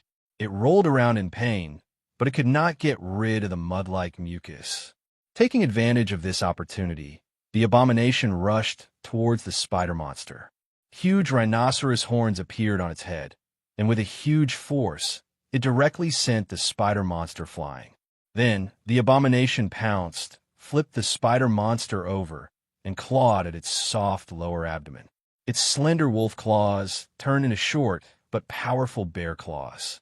It was incomparably huge, and it quickly cut open the spider monster's abdomen. "Ah, it hurts. What kind of monster are you?" The spider monster was extremely terrifying, and it let out a shrill scream. Spare me. Spare me. I admit defeat. Don't kill me. I can serve you. I can catch a lot of food." Hearing these screams, the abomination licked its lips. Its wolf mouth suddenly extended outwards, turning into a terrifying crocodile mouth. With just a bite, it tore off a large piece of meat, and the spider monster almost fainted from the pain. "You really talk a lot of nonsense." The abomination enjoyed the sweet taste of blood in its mouth. The wonderful feeling instantly spread throughout its body, making it unable to stop. The crocodile mouth bit down. In a few bites, half of the spider monster's body was swallowed into its stomach. The spider monster had unknowingly stopped screaming. The abomination felt endless strength exploding in its body, and even more mud-like mucus gushed out and wrapped around the spider monster. The devouring and assimilation had begun. After a full half a month, the abomination had finally completely digested the spider monster. It obtained even more strength, the ability to swallow silk, and the godly rock climbing skill. It could even grow 8 legs and an impenetrable carapace that covered its entire body. The speed of devouring and assimilating demons is too slow. The silver Rangu devour is not enough. The abomination glanced at the interface and looked at the life twister goo with a bewitchment value of 0. Its intuition told it that it should know how to use the life twister goo, and the life twister goo could change everything. It only lacked a suitable opportunity. The abomination left the dark cave and walked in the desolate mountains and old forests, searching for new prey. 3 days later, it suddenly heard the howls of its own kind. The wolf howls could have many meanings, and the howls it heard this time were the distress signals. The abomination pondered for a moment and ran towards the direction of the howls. A moment later, the abomination saw thick smoke billowing out. A small town had caught fire, and the raging fire wreaked havoc in many houses. On the streets, the human werewolves and human goo masters were fighting fiercely. Du Ming quickly set fire to these beasts. A gray-robed goo master who was over 50 years old shouted loudly, The young and cold white-robed Goom Master beside him continued to condense blazing flames. His hands are like flamethrowers shooting out raging fire. Several fleeing human werewolves had nowhere to run, and the wooden fish let out sorrowful wolf howls in the fire.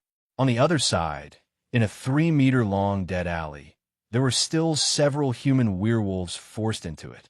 The outside was blocked, and they could not escape. An arrow-type Goom Master drew his bow and blocked the entrance, laughing sinisterly. "Whoever dares to move, I'll shoot them to death." Next, a petite girl came to the side of the arrow-type Goom Master and looked at the human werewolves in the dead gourd. She took a deep breath and said hatefully, "These beasts that imitate us and walk upright, they deserve to be killed. Leave them to me."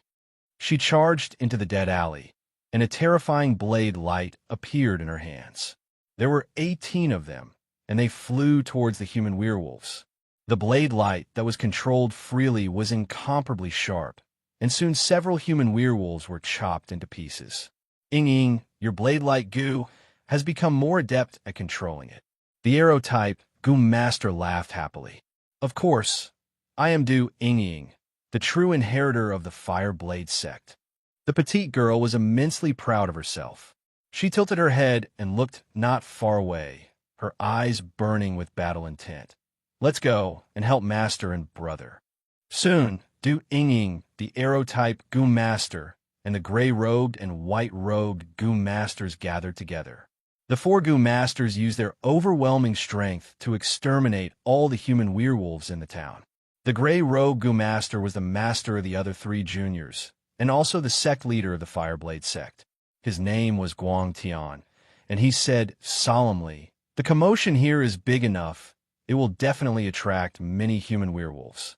We will retreat according to the plan, and lure the pursuing human werewolves to the gourd entrance for an ambush." Du Ming nodded. "I left one alive. The human werewolf will remember our scent. I'm just afraid that group of beasts won't dare to chase after us." Guang Tian waved his hand. "Human werewolves are very vengeful. We attacked their stronghold and killed over 20 human werewolves. They won't let us go. Let's go." The 4 left the town. This scene was coincidentally seen by Abomination, who had just arrived outside the town. He remembered the 4's appearance and direction before entering the town. They were all killed? Abomination saw the broken limbs of the human werewolves in that dead-end alley. He didn't waste it and released a mud-like mucus into his body, slowly digesting it. Not long after leaving the dead-end alley, a few human werewolves suddenly rushed into the town. They saw Abomination, and his strong body was abnormally tall, comparable to those middle to upper-level werewolves. They couldn't help but show reverence, and lowered their heads to show respect. Abomination ignored them, and continued to sweep through the town. More and more human werewolves gathered in the town, and a wolf howl sounded.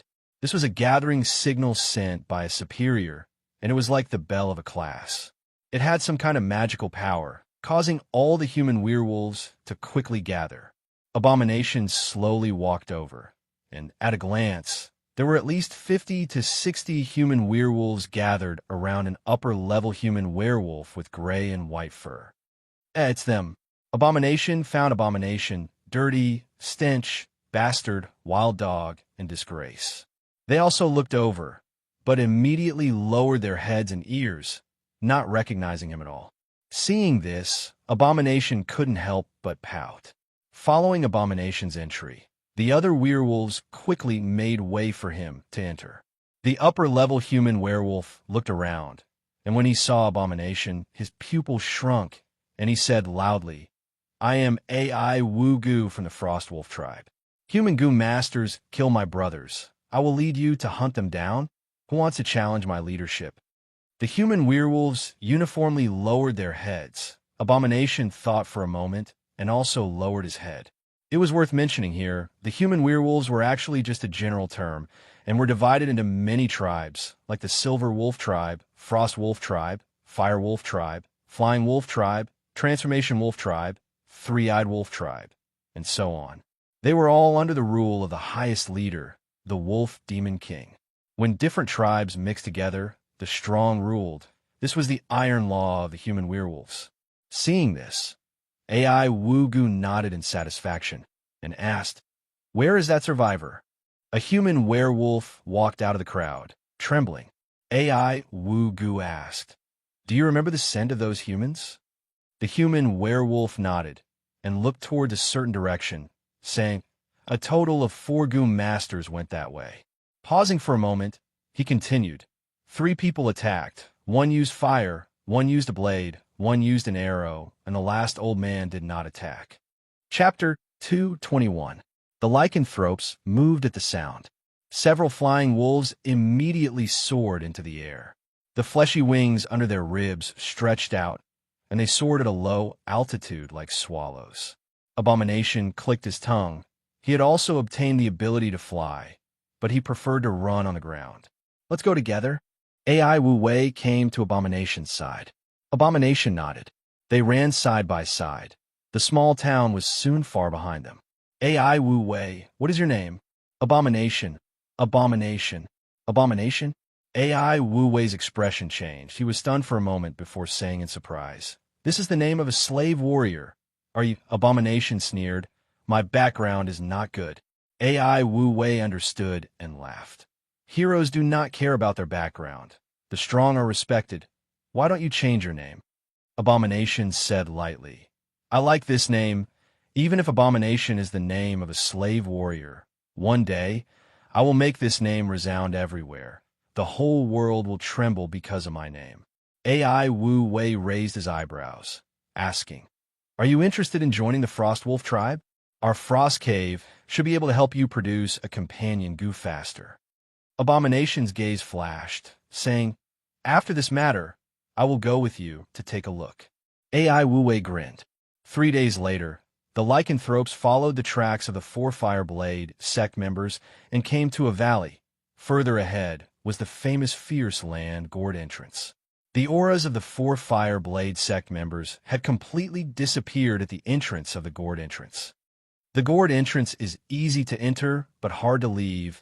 There's a dense stone forest on the ground blocking our vision. We cannot investigate from the sky. AI Wu Wei gathered the lycanthropes and said, "Clearly, they are luring us into this fierce land. These human goo masters are not simple. They escaped here with a plan. They might have already set up an ambush." The lycanthropes listened quietly. Many lycanthropes were very low level. They only knew how to obey and kill. They did not know how to think. They did not understand the power of wisdom. Only strong lycanthropes had the ability to think independently, like AI Wu Wei. "We should not split up too much. We will only split into 2 groups for now to maintain the battle strength of the group. One group will follow me, the other will follow AI Wu Wei." AI Wu Wei pointed at a tall and sturdy lycanthropes beside him. The latter showed a threatening gaze. At this time, the Abomination suddenly said, "I want to act alone."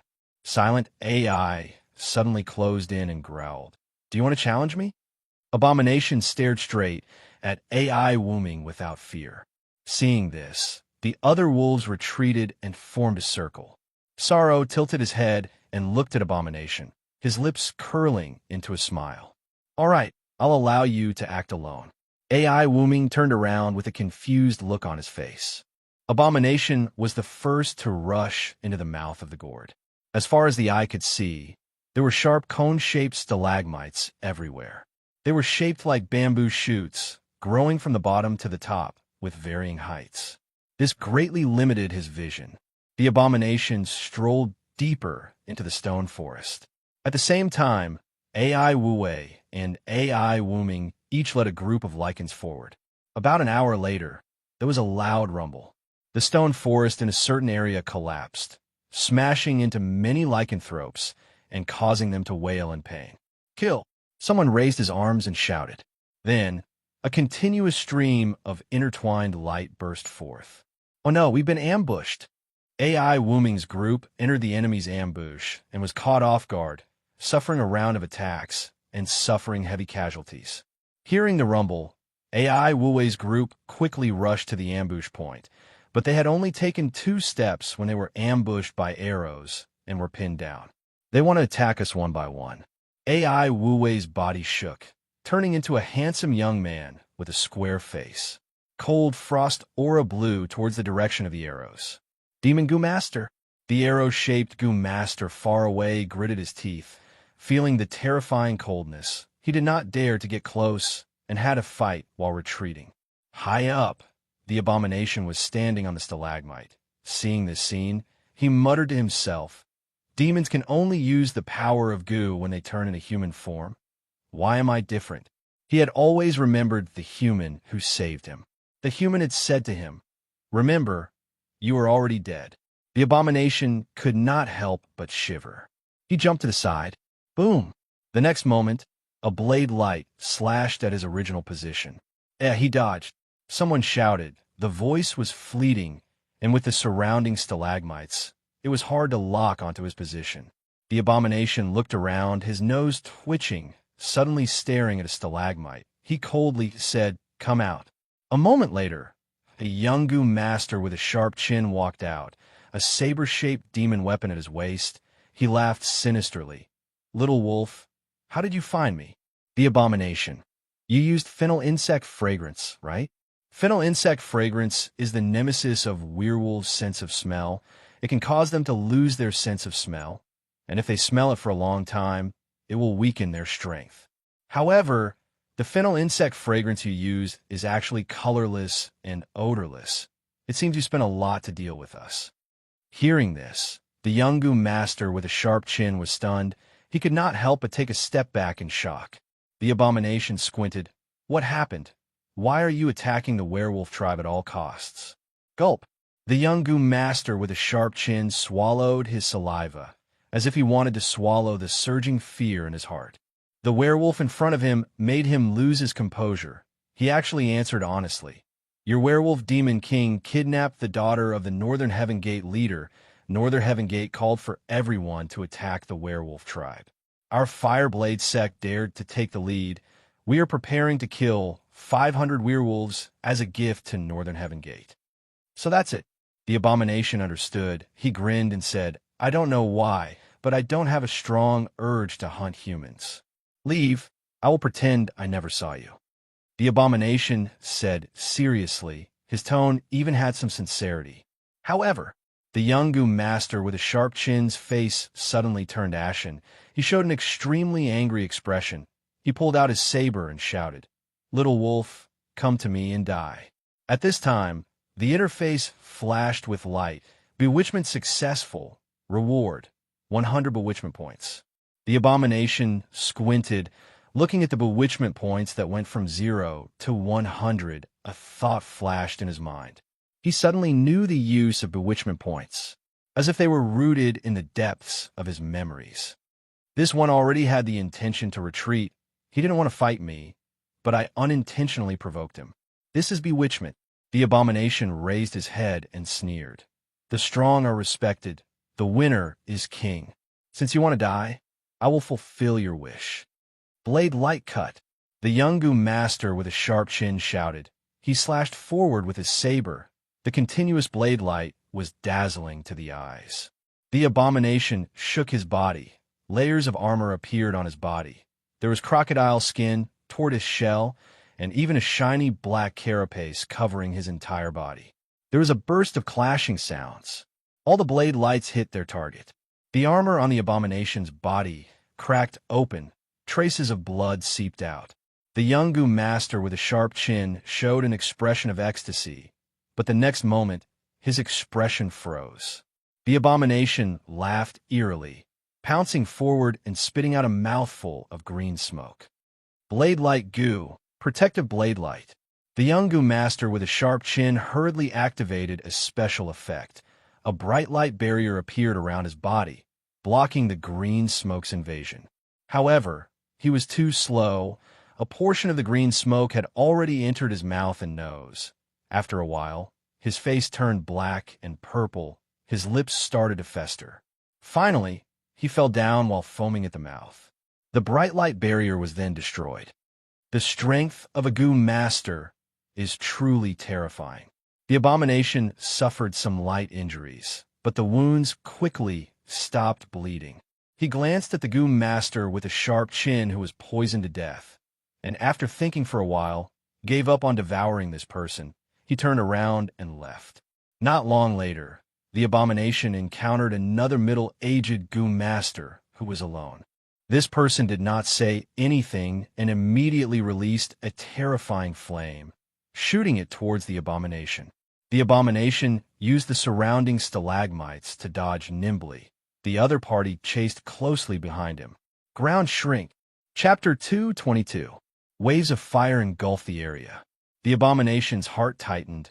It quickly curled into a ball and rolled forward like a pangolin, its back bulging with thick scales. Whoosh! The rolling flames splashed on the abomination's body like water. The abomination felt a burning pain. When it rolled out of the burning area, black smoke rose from its body, and large patches of its scales were charred black. What a terrifying flame! The abomination grimaced. It was truly furious. Its gaze flashed as it ran towards the small path between the two tall stalagmites. "I can still move?" The middle-aged Goom Master had a surprised expression. He was very confident in his fire damage. The human wolf's fur could not defend against it. It should have been ignited. Without time to think about the reason, seeing the abomination escape, the middle-aged Goom Master quickly chased after it, using shrinking earth to inches again, his body flashing as he approached. The middle-aged Goom Master passed through the two tall stalagmites. The next moment, the middle-aged Goom Master suddenly stopped. His body was pulled into the air. He saw a spider web trapping him. The middle-aged Goom Master's expression changed. He plunged into the spider web and was trapped. The sticky spider web was between the two tall stalagmites. The spider silk was almost transparent. The middle-aged Goom Master was in a hurry to chase after the damned human wolf. He did not notice it at all. It felt like he had fallen into a trap.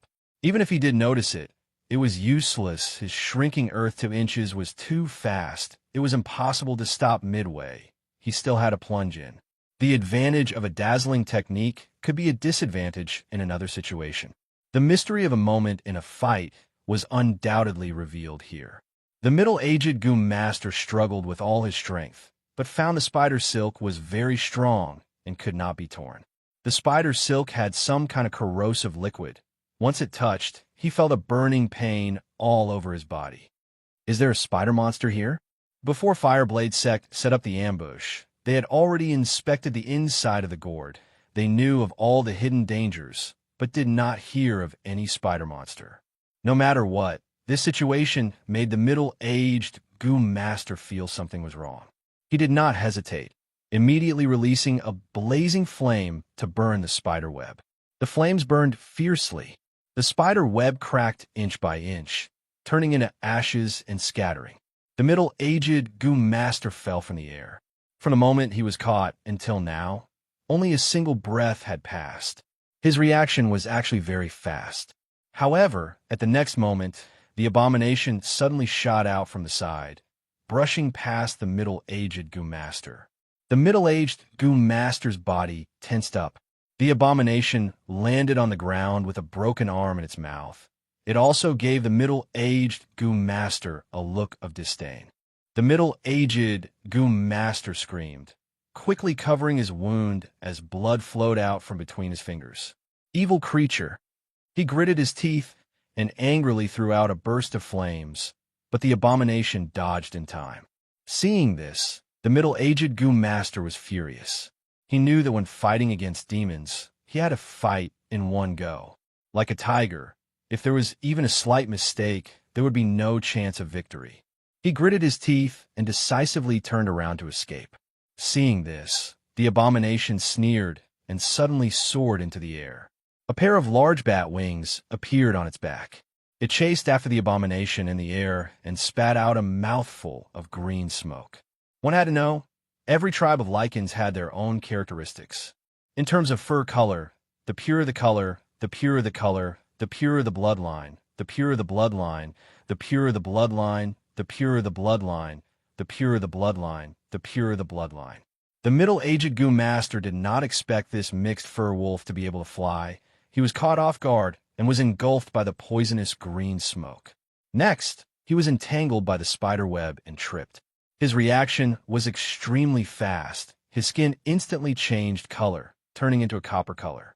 He had activated the copper skin goo to protect his body. At the same time, he also sensed the poison in the green smoke.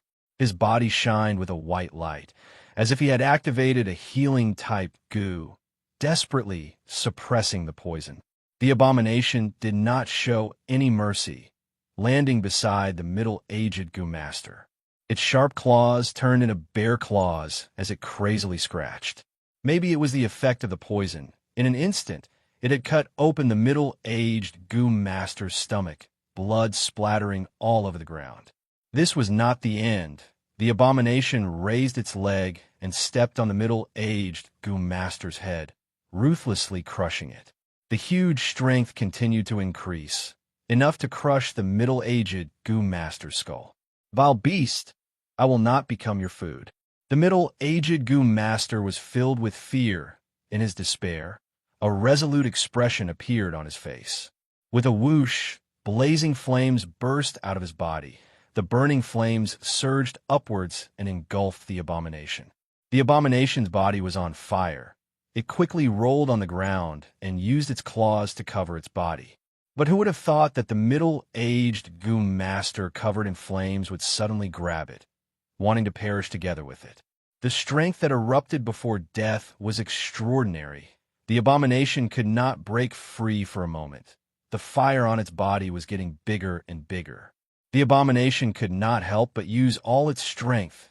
Its wolf mouth suddenly expanded and turned into a terrifying crocodile mouth, biting down on the middle-aged goo master's arms. The huge bite had an immediate effect. The broken arms were finally able to break free. However, the fire on the abomination's body had already started burning. The flames were extremely intense. There was a hint of blue in them, as if the middle-aged goo master's soul was lingering around. The abomination was in a dangerous situation. It dug a hole to bury itself, while activating the devour goo to release a mud-like mucus to cover its body. At this moment, out of instinct, the abomination felt that the devour goo could devour and assimilate anything, that fire should not be a problem. No matter what, it used all its strength to save itself. At this time, the abomination heard a long wolf howl. It was Ai Wu Grieve. He was giving the order to retreat. Fireblade sect was fully prepared. They set up an ambush at the entrance of the gourd, causing heavy casualties to the werewolves. Ai Wu Grieve retreated in defeat, only bringing Ai Wu Ming and a dozen other surviving werewolves to escape in a sorry state. Fireblade sect obtained a complete victory, killing close to 50 werewolves in one battle. Not knowing how long had passed, the soft soil suddenly flipped open, and a burnt werewolf crawled out. It was the abomination. The abomination's appearance was extremely miserable. Its fur was almost completely burnt. There were large areas of severe burns on its body, causing it to grimace in pain. A moment later, it gradually got used to the pain. It shook its body, shaking off the dirt and ashes on its body. The abomination looked at the injuries on its body. Its eyes couldn't help but brighten. It had white and red fur on its body. The white fur was completely burnt, but the red fur was surprisingly bright and intact, like a bunch of flames jumping. This strange scene was really incredible. The abomination didn't quite understand what it meant, and the injuries on its body made it unable to care too much about it. Let's get out of here first. After the abomination calmed down, it quietly walked to the entrance. The people of Fireblade sect seemed to have already left. It didn't encounter any danger along the way, smoothly left the gourd, and found a mountain stream nearby. Soaking its burnt body in the cold river water, the pain was alleviated a lot. The abomination caught a few fish and swallowed them. To its surprise, the life energy obtained from the devoured target could actually heal the burns, making its body quickly regenerate. The abomination began to wantonly devour wild beasts, mountain treasures, and so on in the barren mountains and forests. A few days later, its injuries were basically stable, and there was a layer of ugly scars on its body. Only the red fur fluttered in the wind, proud and unruly. On this day, the abomination, who was wandering by the river, suddenly encountered a monster from the bottom of the water. It was a ferocious catfish monster. It stared at the seemingly sick abomination, ambushed in the depths of the water plants, and suddenly released a water blade to attack him. However, the catfish monster didn't know that the abomination had already discovered it. Chapter 223. There were three-eyed wolves in the lycanthropes, and the abomination had swallowed a three-eyed wolf before. It was only recently that it had successfully swallowed and assimilated it, thus gaining the blessing of the third eye. After opening the third eye, the abomination had extraordinary eyesight and was very observant. Nothing could escape his eyes. The water blade was extremely ruthless. The moment it attacked, it was aimed at the abomination's neck. In the nick of time, the abomination pretended to be attacked and fell to the ground. Splash! The catfish monster broke out of the water. It had not evolved its limbs yet, so it jumped onto the shore and approached the abomination, ready to eat. Who would have thought that the abomination would suddenly leap up from the ground and land on the back of the catfish monster? With a kick, the monster was sent flying far away from the shore. If I were you, I would give the fallen prey another water blade. The abomination smiled and licked its lips. The catfish monster was terrified. It flapped its huge body and shouted, "Don't eat me! Don't eat me! You are so delicious. Why don't you eat me?" The abomination, who had just experienced a life and death crisis, craved more power. Slap, slap, slap. The catfish monster was quickly killed. Then a muddy mucus gushed out of its body and sucked the catfish monster into its body. After doing this, the abomination could not help but yawn. It suddenly felt sleepy. Before this, it did not seem to need sleep at all, and had never felt sleepy. Looks like I have passed my feeding period. I should find a place to rest. Monsters all had a feeding period. After eating, they would go to sleep. The abomination followed its instincts and moved in a certain direction. A few days later, it came to a volcano. Only then did it realize that it was the volcano's aura that was attracting it. This was an active volcano.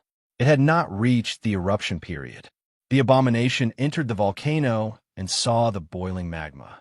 It found a cave, curled up, and fell asleep. Ingmuyu sighed and made another divination with his fingers. If the old man believes that the Shun Lian is dead, the divination shows that he is still alive. On the other hand, if the old man believes that the Shun Lian is still alive, the divination shows that he is not alive. These two conclusions gave Ingmuyu a headache.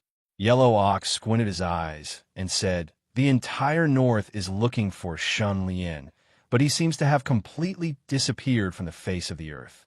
Everyone is guessing whether or not he has already entered the family Lin and obtained the protection of the family Lin." Ingmuyu shook her head and said, "The family Lin family is losing ground one after another. They're being pushed into a corner by the family Huang family. They're about to leave the stage of history." Yellow Ox said, "Then the situation may be even worse for you. The Shun Lian may have obtained the protection of an even more powerful force.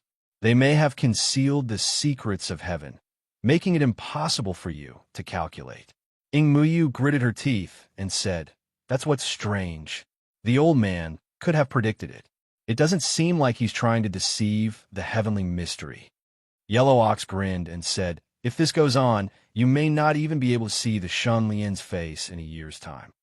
Apart from that fierce battle in the dream, the two had not met each other. Ingmuyu was extremely distressed. She muttered, "Then this time, the old man will be greatly embarrassed." With a soft groan, the abomination woke up from a long dream. In that dream, he was not a monster, but a human. He dreamt of that person's life and knew everything about him. However, when he was trying his best to remember that person's face, a voice suddenly appeared in his mind. "It's not time yet." Then the abomination woke up. The dream was blurry and chaotic, so much so that he could not even remember what he had dreamed of. The abomination shook his head and stood up. Through the light of the magma, the abomination looked at himself. Apart from the fact that his body had become stronger, his whole body was once again covered in a rich coat of fur. It was still red and white, but the proportions were somewhat different. In the past, most of his body was covered in white fur, with only a few patches of red fur. Now, his chest and back were covered in fiery red fur, and his limbs were covered in snow-white fur. The abomination did not care much about the color of his fur. As long as he could become stronger, that was enough. He left the crater and went out to hunt for prey. When he passed by a lake, the abomination saw his reflection in the lake.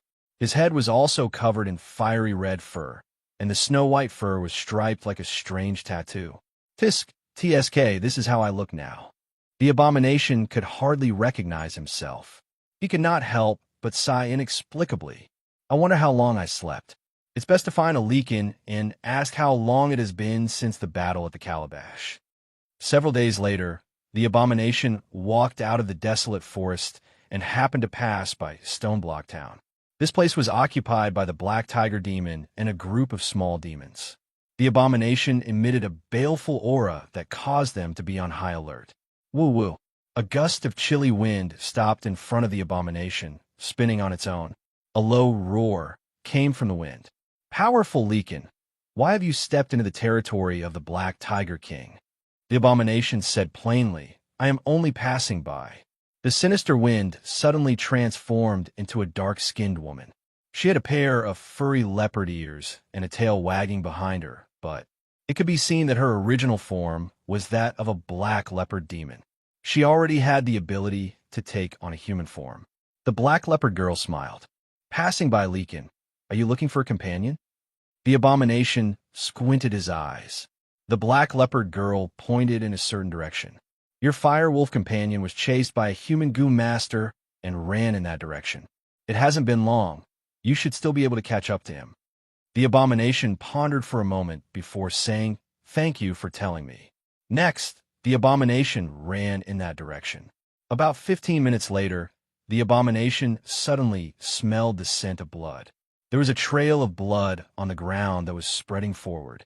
Continuing forward, how, not far away, a cry for help could be heard. The abomination licked its lips. It wanted to fight with a human goo master again to test how strong it had become. Suddenly, smoke and dust appeared in front of it. Moving forward, explosions could be heard one after another. In the smoke and dust, two figures were fighting intensely. They were both goo masters, and both used fire-type goo. The abomination's nose twitched, and it immediately sensed that one of them was a human, while the other was a transformed Leakin. The transformed Leakin was already injured, but it could continuously shoot out watermelon-sized fireballs. Once the fireballs exploded, there would be a deafening explosion. As for the human goo master, he was even more powerful. He could shoot out fire arrows that could attack for both short and long range. The transformed Leakin's shoulder was injured by his fire arrow, and blood flowed out. Evil creature, surrender, and I'll spare your life. The human goo master had a lion-like face and a muscular body. Especially with his bulging arms, his strength was astonishing. He could continuously shoot arrows, and the more he fought, the braver he became. As the battle continued, the transformed Leakin was on the verge of collapsing. His injuries were getting bigger as he moved, and the pain caused his face to distort. His eyes burned with a fiery light. The abomination took a look and turned into a pangolin. It started to dig a hole and sneaked towards the human goo master. The thick layer of fallen leaves on the ground and the tremors from the fireball's explosions were the best concealment. Even when the abomination was 3 meters behind the human goo master, he did not notice anything amiss. The abomination suddenly broke out of the ground and shot out a spider web from its mouth, wrapping around the human goo master. The human goo master was shocked. The moment he turned around, a sharp claw rapidly enlarged in front of his eyes, and with a swoosh, his throat was torn apart. Chapter 224. The human goo master held his neck, trying his best to stop the blood from flowing out, but it was all in vain. Abomination was like a ghostly killer. Its lightning-fast attack caused fatal damage to him. You beast! The human goo master was filled with hatred, resentment, despair, all sorts of emotions intertwined on his face. Finally, he raised his hand, and a fire arrow shot out. Be careful. The transformed lycanthrope reminded urgently. Abomination, however, stood on the spot without moving, extremely calm. The fire arrow brushed past him. Abomination was unharmed. The transformed lycanthrope was stunned, while the human goon master died with his eyes wide open. The abomination slowly closed its third eye and grinned. This was a new ability after the third eye was liberated. Mental pollution, the effect was to make the opponent hallucinate. The human goon master's mental state was already unstable at death's door, and with the interference of Abomination's third eye, the fire arrow that was always on target missed. The transformed lycanthrope sucked in a breath of air and shook his body, revealing his true form. It was a lycanthrope with fiery red fur. Its fur was extremely pure, without a single strand of other hair. There was no doubt that its bloodline was pure, and its body was even taller and stronger than Abomination. I am Lubu of the Fire Wolf tribe. Thank you for saving my life. The fiery red lycanthrope walked to Abomination, raising its head and bending its right leg, finally looking at Abomination. This was the unique way of thanking someone of the lycanthrope tribe. Abomination calmly said, I am Abomination, Lone Wolf. Please rise. Abomination? Lubu could not help but reveal a surprised expression, but did not ask anything, looking deeply at Abomination's luxuriant fiery red fur, smiling. Abomination, you have a dense fire wolf bloodline. If you are willing, I would like to invite you to the Fire Wolf tribe. In Apocalypse Mountain Range, eternal flame will illuminate your path. Abomination thought for a while, nodding, okay. Lubu was overjoyed. Then he glanced at the human goo master and brought him over, placing him in front of Abomination, saying, This is your spoil of war. Please enjoy. Abomination, I don't have much interest in human flesh. You can have it. Lubu did not stand on ceremony. He had lost too much blood and needed to replenish it, swallowing the human goo master without a word. Then they ran toward the northeast, gradually leaving the human settlements far away. Along the way, Abomination asked Lubu and learned that 2 months had passed since the battle at the mouth of the gourd. Moreover, after that battle, the Leakin clan suffered an unprecedented attack and suffered heavy casualties. Therefore, the Wolf Demon King had no choice but to order a full retreat and temporarily avoid the northern Heavenly Gate's ferocious edge. Lubu was protecting his companions as they retreated. Thus, he was targeted by the bounty hunter Goo Master. After a few fierce battles, he almost lost his life. We have to cross the desolate ancient forest first. If we head north, we'll reach the Cold Spring Sacred Land. That's where the Frost Wolf clan's territory is. If we head east and cross the Centipede Mountain, we'll reach our clan's territory. Over 10 days later, they finally arrived at the Firewolf Holy Land, Doomsday Mountain Range. The Doomsday Mountain Range was a place similar to the Flaming Mountain Range. It was vast and boundless. This place was filled with lava, and there were flames within the lava. They had been burning for thousands of years and were incomparably hot. It was a stark contrast to the bitter cold of the northern lands. Heat that was even more intense than the scorching summer enveloped this place. It was like a day all year round. It was a forbidden area for humans. Only unique animals, plants, and monsters could survive here. The Firewolf clan occupied a corner of the land. Look, that's the Firewolf Mountain Range in front. Lubu pointed to a towering mountain in front of them. The mountain was extremely hot, and the rocks were red in color, like iron that was being heated in a furnace. The Abomination felt an aura that made him feel extremely comfortable. The high temperature here was unbearable for ordinary people, but to him, it was as comfortable as soaking in a hot spring. In a mountain, all kinds of wolf howls could be heard, brimming with a sense of familiarity like a wanderer returning home. Our Firewolf clan is different from other clans. We like to live in areas with high temperatures. In the entire northern lands, only the Doomsday Mountain Range is suitable for us to live in. Under normal circumstances, we won't leave the Doomsday Mountain Range. Only when there's a shortage of food or when we receive the Demon Wolf King's orders will we go outside. Lubu enthusiastically introduced. Following the winding path into the mountain, the abomination looked around and saw many caves emitting red light, like an ant's nest.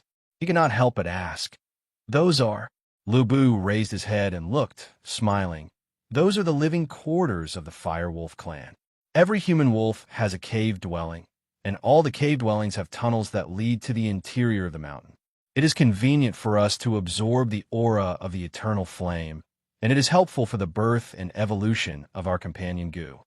Pausing for a moment, he continued, "Of course, the higher the cave dwelling, the better. Because the eternal flame is extremely terrifying, the aura it emits contains a high concentration of fire poison that will harm our bodies. And the higher we go, the lower the concentration of fire poison. Especially at the peak of the mountain, there is basically no fire poison, and the best cave dwellings are there." The abomination understood. As they continued forward, they met many fire wolves. When they saw Lubu, they lowered their heads to show respect, calling him Young Wolf Lord. The abomination was shocked. Only now did he know that Lubu was the son of the Fire Wolf King and had a high status. "I will arrange a cave dwelling for you to stay in for the time being. When Father summons me, I will bring you to see him and ask him to bestow you a high-grade cave dwelling." Lubu smiled. The cave dwelling at the peak of the mountain could only be obtained through the gift of the Fire Wolf King. The abomination understood and entered a cave dwelling at the middle of the mountain. The cave was not big, and the entrance was designed to avoid the wind. On the rock wall, there were many finger-sized holes. A warm current continuously gushed out from the holes, gathering in the cave without dispersing. "This is the aura of the eternal flame that Lubu mentioned." The abomination laid down in the cave, carefully feeling the flowing heat. But other than feeling very comfortable, he did not feel anything special. Perhaps he would only see the effect after a long time. I am hungry. Let's go hunt first." The abomination left the cave dwelling and entered the border between Doomsday Mountain Range and Centipede Mountain Range. That area was cold and hot, forming a suitable environment that was like spring all year round. The vegetation was abnormally lush, and countless rare beasts roamed about. Soon, the abomination encountered a twin-tailed snake. The snake was nearly 3 feet long and as thick as a water bucket. It coiled around a tree, and its skin was the same color as the tree bark. It crawled silently and usually hid in the tree, spitting out its scarlet tongue. Its fangs were poisonous, and it was good at spitting venom. The venom could be sprayed 4 to 5 meters away, and it was particularly terrifying. The twin-tailed snake's camouflage was perfect, and even the abomination did not notice it in advance. It suddenly jumped out and attacked the abomination. Fortunately, the abomination was quick-witted, and, at the critical moment, it turned into a tiger and jumped away. But the twin-tailed snake suddenly turned its head and sprayed 2 streams of venom on the abomination's body. The venom seeped into the abomination's body, and the abomination was on the verge of collapse. Its limbs went soft, and it fell to the ground. Seeing this, the twin-tailed snake showed a human-like sneer and approached the abomination, wrapping around it and tightening it. At this moment, the abomination suddenly shrank its body and jumped out. The crocodile's mouth swooped down, and with a crack, the huge bite broke the snake's neck. "My body has long been immune to poison." The abomination smiled sinisterly, and with a shake of its body, a large amount of mud-like mucus gushed out, and the huge twin-tailed snake was sucked into its body. After that, the abomination continued to hunt in the forest, killing dozens of prey and devouring them. Unknowingly, half a month had passed, and at this time, it was strong enough to sweep through the forest. There is no point in continuing to hunt these wild beasts. The abomination felt that its speed of becoming stronger had slowed down, and quickly realized where the problem was. "I have to find stronger prey." Then it could only go and hunt real demons. Before that, the abomination needed to completely devour and assimilate all the prey in its body, so it returned to the Fire Wolf Mountain cave to rest. 7 days later, the interface flashed, and many messages appeared: frowny face assimilation successful, obtain the blessing of the twin-tailed snake's venom, obtain the blessing of the antelope's horn, obtain the blessing of the mountain-moving ape's divine strength, obtained. Birth of a companion goo. Freedom goo, white, special effect. Body reconstruction flame, spirit goo, white, special effect, level 1 burn. Chapter 225. Freedom goo, body reconstruction. Abomination muttered and tried to activate this special effect, but his body started to wriggle intensely, undergoing an unimaginable change. A moment later, Abomination came to a realization. I rely on devour goo to devour all living things into my body, and after devouring and assimilating them, I can restore some of the target's abilities. Simply put, it is rebirth. In Freedom Goo's body reconstruction is a huge transformation of the body, allowing me to gather the advantages of the target to strengthen myself in all aspects. Abomination raised his claws and tried to reconstruct his body. Using Devour Goo, his claws could turn into tiger claws, bear claws, pangolin claws, and so on, changing between all kinds of beast claws. But with Freedom Goo, he could extract the essence of all kinds of claws and merge them into one, transforming his wolf claws. His muscles were tighter, his claws were harder, his hair was denser and more orderly, his overall strength was greater. Abomination clawed at the rock wall, his claws piercing deeply into it, and the hard rock wall cracked like tofu. Seeing this, Abomination's eyes shined brightly. Freedom Goo amazing. Feeling the strengthening of his claws, Abomination was overjoyed, quickly strengthening his entire body. After the transformation of his whole body, he looked thinner. The density of the muscles on his body was astonishing. His skin was thick and soft with a touch of hardness, like scales, and was also elastic. His hair became invulnerable, and 2 short purple horns grew on his head, hidden in his hair. There were 3 rows of teeth in his mouth, and his bite force was unparalleled. And in between his brows, there was a 3rd eye hidden in a crack. His eye power was further developed. He might not be able to see 1,000 li away, but he could still see an ant 10 li away. His mental pollution was naturally amplified to another level. Freedom Goo, it has unlimited potential. White rank Freedom Goo was so powerful, Abomination could not help but be overjoyed. He felt that the word freedom was more of a mental aspect. Maybe the body reconstruction was only on the surface. The true ability of Freedom Goo had not been displayed yet. Some people said that success mainly depended on 4 aspects: wisdom, strength, willpower, and luck. Only with wisdom could one find a way to succeed. Strength covered a wide range, including financial resources, material resources, manpower, and so on. It was indispensable. Willpower was more of an internal element, including determination, perseverance, patience, perseverance, and so on. Only with a strong mental state was true strength. Finally, luck was more mysterious. In layman's terms, it depended on one's character. As for freedom, it was incomparably mysterious. In Buddhism, there's a saying of freedom: one who obtains great freedom is a bodhisattva. Therefore, Guanyin Bodhisattva is also called Guanyin Bodhisattva. Taoism also talks about freedom, which means nothing is achieved, everything is natural. How beautiful would it be if I could be free? Abhorrence smiled. Then, he calmed himself down and turned his attention to the flame spirit Goo. Abomination, are you there? Suddenly, the sound of music could be heard.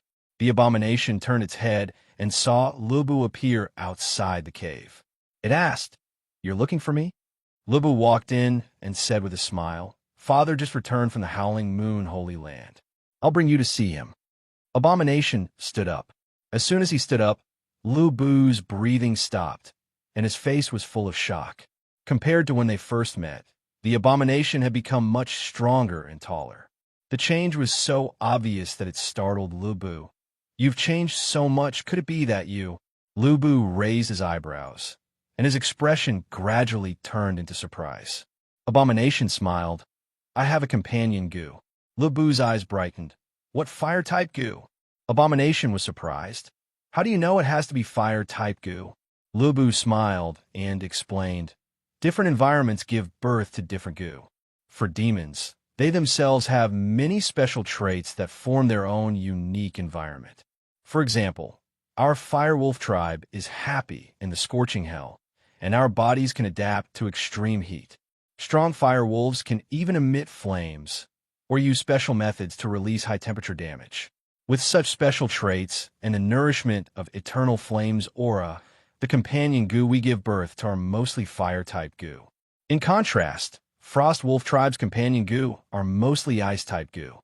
Abomination heard this and came to a realization, thinking, because of devour goo, my body devoured and assimilated so many prey, and I can freely change between them. This characteristic gave birth to freedom goo. Suddenly, he thought of another matter and could not help but ask, if I go to Frost Wolf Tribe's cold spring holy land, will I also give birth to ice-type goo? Lubu shook his head. Impossible. Your body is full of Fire Wolf Tribe's special trait. Going to cold spring holy land will only suppress your nature. The possibility of giving birth to a companion goo is close to zero.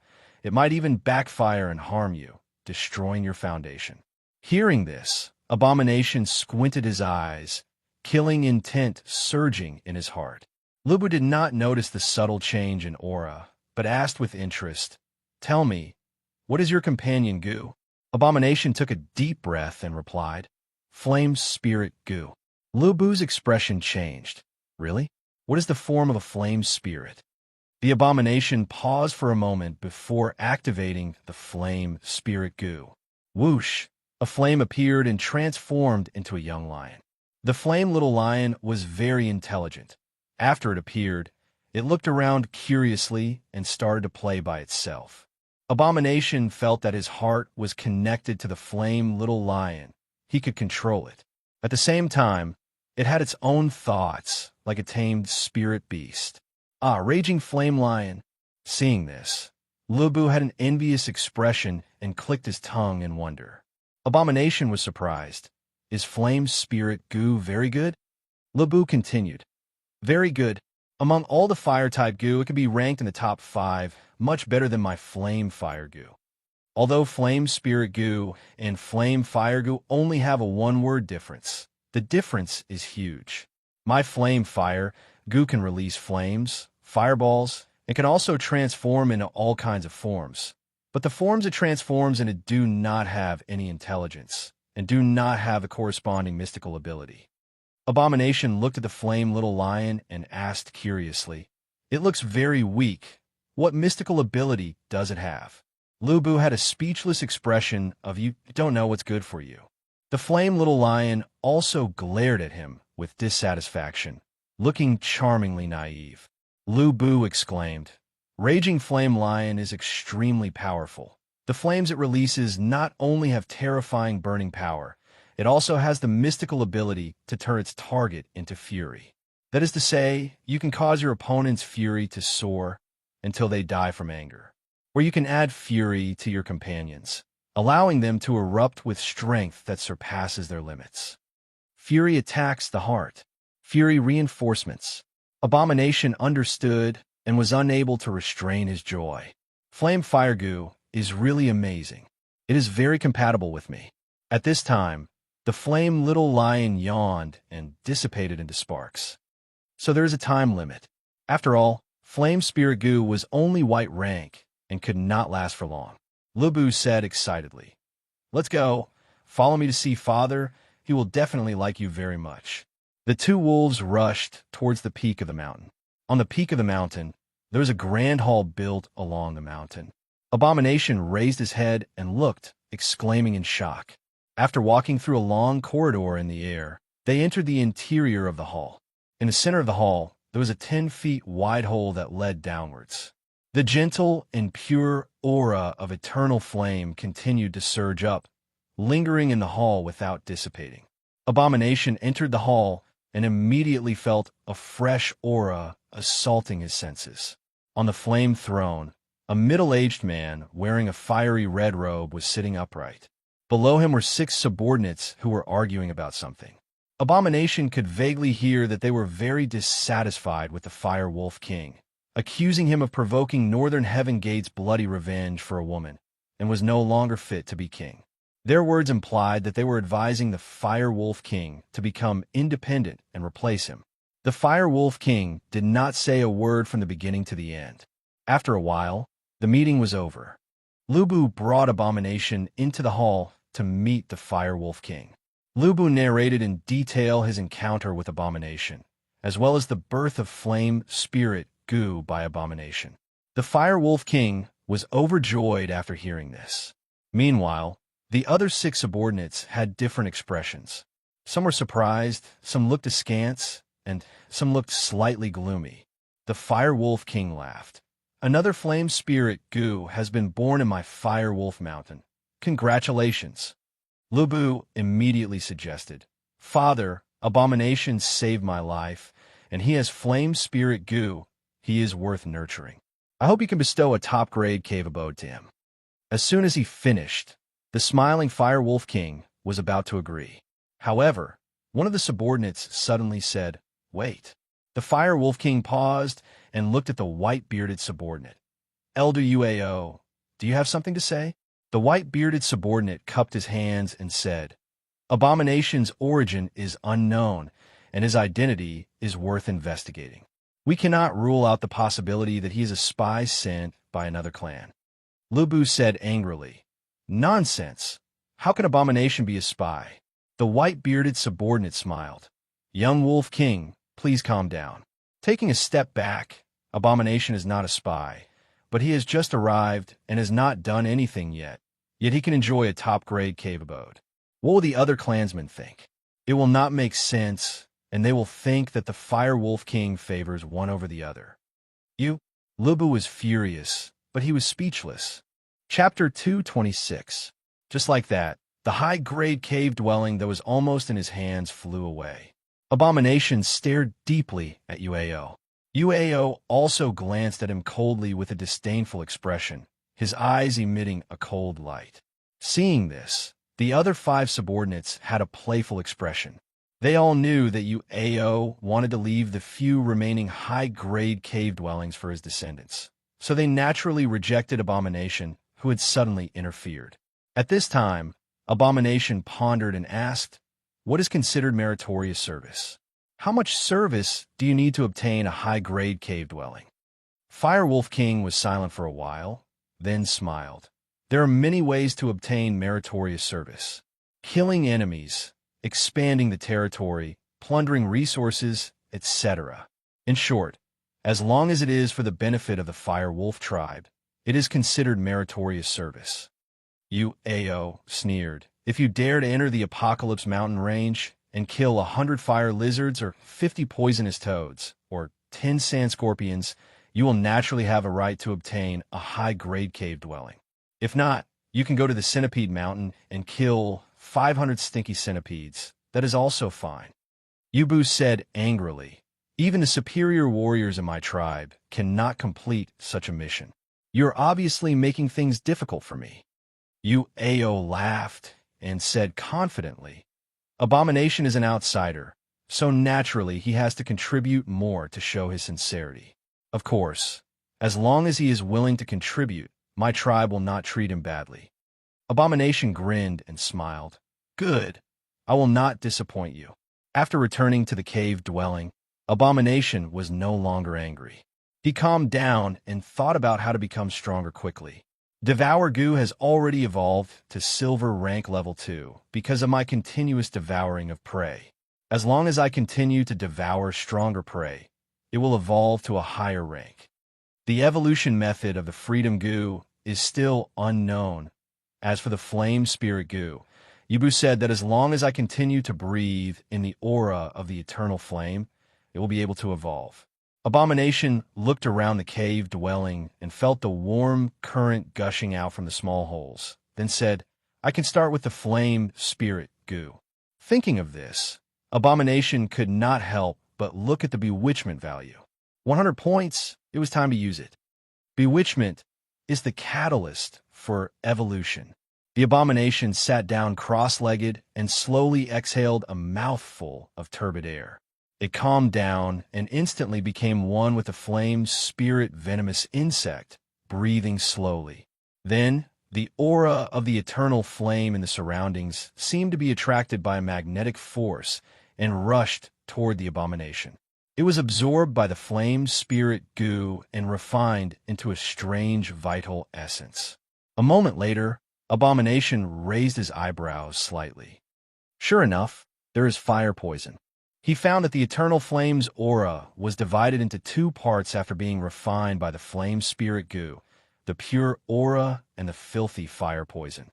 The pure aura was quickly refined by the flame spirit goo into vital essence, while the other part of the fire poison was expelled from the aperture, spreading and staying in the body. On the other hand, the fire poison was extremely toxic and would cause harm to the body. It would cause extreme pain as if 10,000 ants were gnawing at one's heart. The longer it lasted, the more intense the pain would be. It was even unbearable. Even though the monster's body was strong and unique, and the lycanthropes were highly adaptable, they were still unable to withstand the fire poison. No wonder Lu Bu reminded me not to breathe in the eternal flame's aura for more than 2 hours every day. Abomination was speechless. As time passed, the fire poison stayed in Abomination's body more and more, and the pain increased sharply. Abomination's forehead was covered in sweat as he said gloomily, "Even though my body has been reconstructed and strengthened, I can only last for 1.5 hours. If this continues, when will I be able to evolve the flame spirit goo?" He had no choice but to stop and take a breath. As he pondered, he suddenly had an idea. If I use the devour goo to devour and assimilate the fire poison, then use the freedom goo to reconstruct my body, will my body be completely immune to the fire poison? This idea made Abomination's spirits rise. Abomination's body shook and released a large amount of mud-like mucus, forming a balloon that absorbed the eternal flame's aura and absorbed it back into its body. This process was repeated more than 10 times. After about half a day, the interface flashed and new information appeared: frowny face devour and assimilation successful. Obtain the support of fire poison. Abomination was overjoyed and quickly carried out the next step, reconstructing its body. Along with the intense squirming of its body, the intense fire poison spread into its limbs and bones. It was broken down and reconstructed, turning into a type of energy that could strengthen the body. After reconstructing, Abomination moved its body and was pleasantly surprised to find that its body had become slightly stronger. What is a poison? What is a medicine? The key is still the user. Some deadly poisons are divine medicines to other users. They are great supplements. Abomination laughed loudly. Continue. Abomination no longer had any misgivings and crazily absorbed the eternal flame's aura. Flame spirit goo, devour goo, and freedom goo worked together perfectly and refined the eternal flame's aura without wasting a single bit. The eternal flame's aura allowed the flame spirit goo to evolve. The fire poison allowed Abomination to become stronger, and the companion goo's advantage was that the stronger the demon, the faster the companion goo evolved. This way, it was a virtuous cycle, like a rolling snowball. Only 1 day later, the flame spirit goo evolved. Flame spirit goo, bronze rank 1, special effect, rank 1 severe burn. This is amazing. The Abomination was pleasantly surprised. Under this opportunity, it had walked on an unimaginably terrifying path of evolution. Evolve. Evolve again, becoming stronger every day. Abomination crazily absorbed day and night without rest. Gradually, the eternal flame's aura could not keep up with its progress. The consumption had increased by several times, and it urgently needed a denser eternal flame's aura. As I go up, the eternal flame's aura will become thinner. Abomination was not afraid of fire poison. A high-grade cave dwelling was meaningless to it.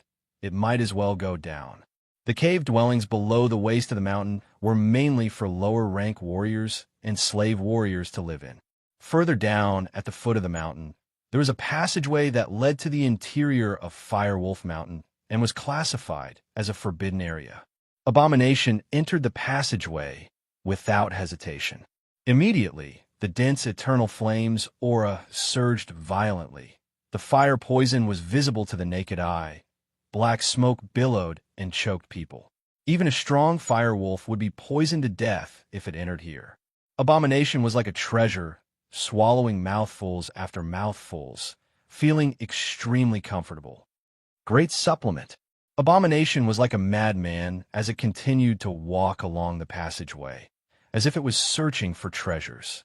The aura in front gradually changed qualitatively. It was an indescribable heat wave that swept over like a hurricane. Hot.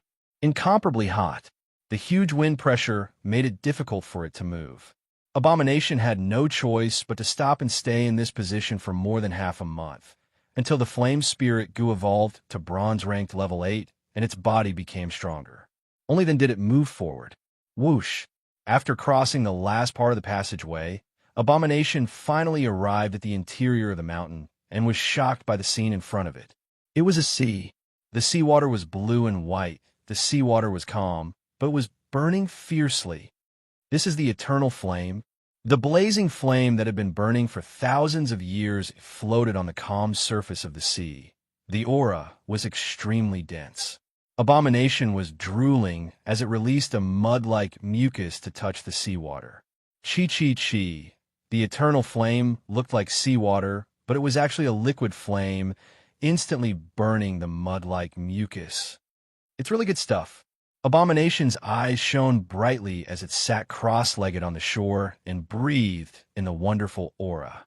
Unknowingly, 3 months passed in a flash. On this day, Abomination opened its eyes for meditation. Looking at the interface, it could not help but smile brightly. The Flame Spirit Goo had evolved to Silver-ranked level 6. Flame Spirit Goo, Silver-ranked level 6, Special Effect. Level 16, Severe Burn, Fire Poison Corrosion. There's an additional special effect. Abomination's eyes flashed as it immediately activated the Flame Spirit Goo. With a whoosh, flames flashed continuously, and 2 Flame Spirit beasts were formed. They were the Raging Lion and the Jealous Snake. The Raging Lion was no longer a cute little lion. It had grown into a mighty and majestic beast. It was even bigger and bigger than the lions in the grassland. It was filled with wildness and power. It roared with its head held high, looking majestic and unbeatable. The Jealous Snake was a black viper. It was as thick as an arm and was close to 3 meters long. Its tongue was also black, making hissing sounds. Not only was its fangs poisonous, its entire body was poisonous, and one would be poisoned if they touched it. The Raging Lion's main attack is fire, while the Jealous Snake's attack is fire poison. Abomination and the 2 Flame Spirit Beasts were telepathically connected. It instantly understood their respective abilities. As for their actual combat power, it had yet to be tested. I'm hungry, it's time for me to eat. Abomination looked at the eternal flames sea of fire and grinned before keeping the Raging Lion and the Jealous Snake. It got up and left through the tunnel. The Apocalypse Mountain range was vast and boundless.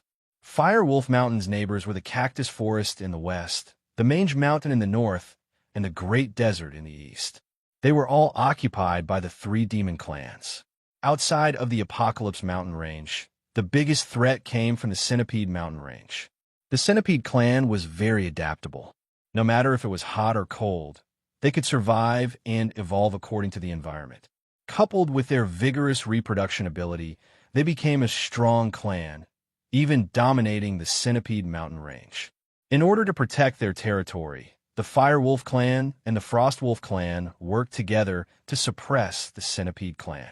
After Abomination left the Firewolf Mountain, it went straight to the west. It chose the Fire Lizard clan as its hunting target. One day later, Abomination arrived at the Cactus Forest. It saw a gigantic cactus that looked like a towering tree. It was covered with terrifying spikes and bristles, forming a continuous stretch of green. The fire lizards like to eat cactus. This is their paradise. Abomination licked its lips and swaggered into the depths. Along the way, it kept destroying the cactus with its sharp claws, causing some commotion. It was so ostentatious that it quickly attracted attention. Swoosh! 3 fire lizards appeared. At first glance, they were as big as crocodiles. Their bodies were covered in dark red scales, and there were 4 red eyes on their foreheads that were rolling around. Good timing. Abomination stood there contentedly, only releasing 2 flame spirits.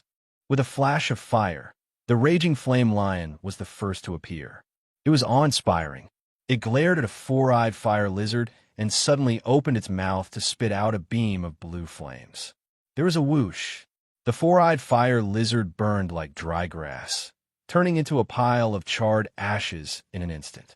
Seeing this, Abomination was overjoyed. It exclaimed, "Level 16 severe burns. Awesome." The jealous viper also appeared in the next moment.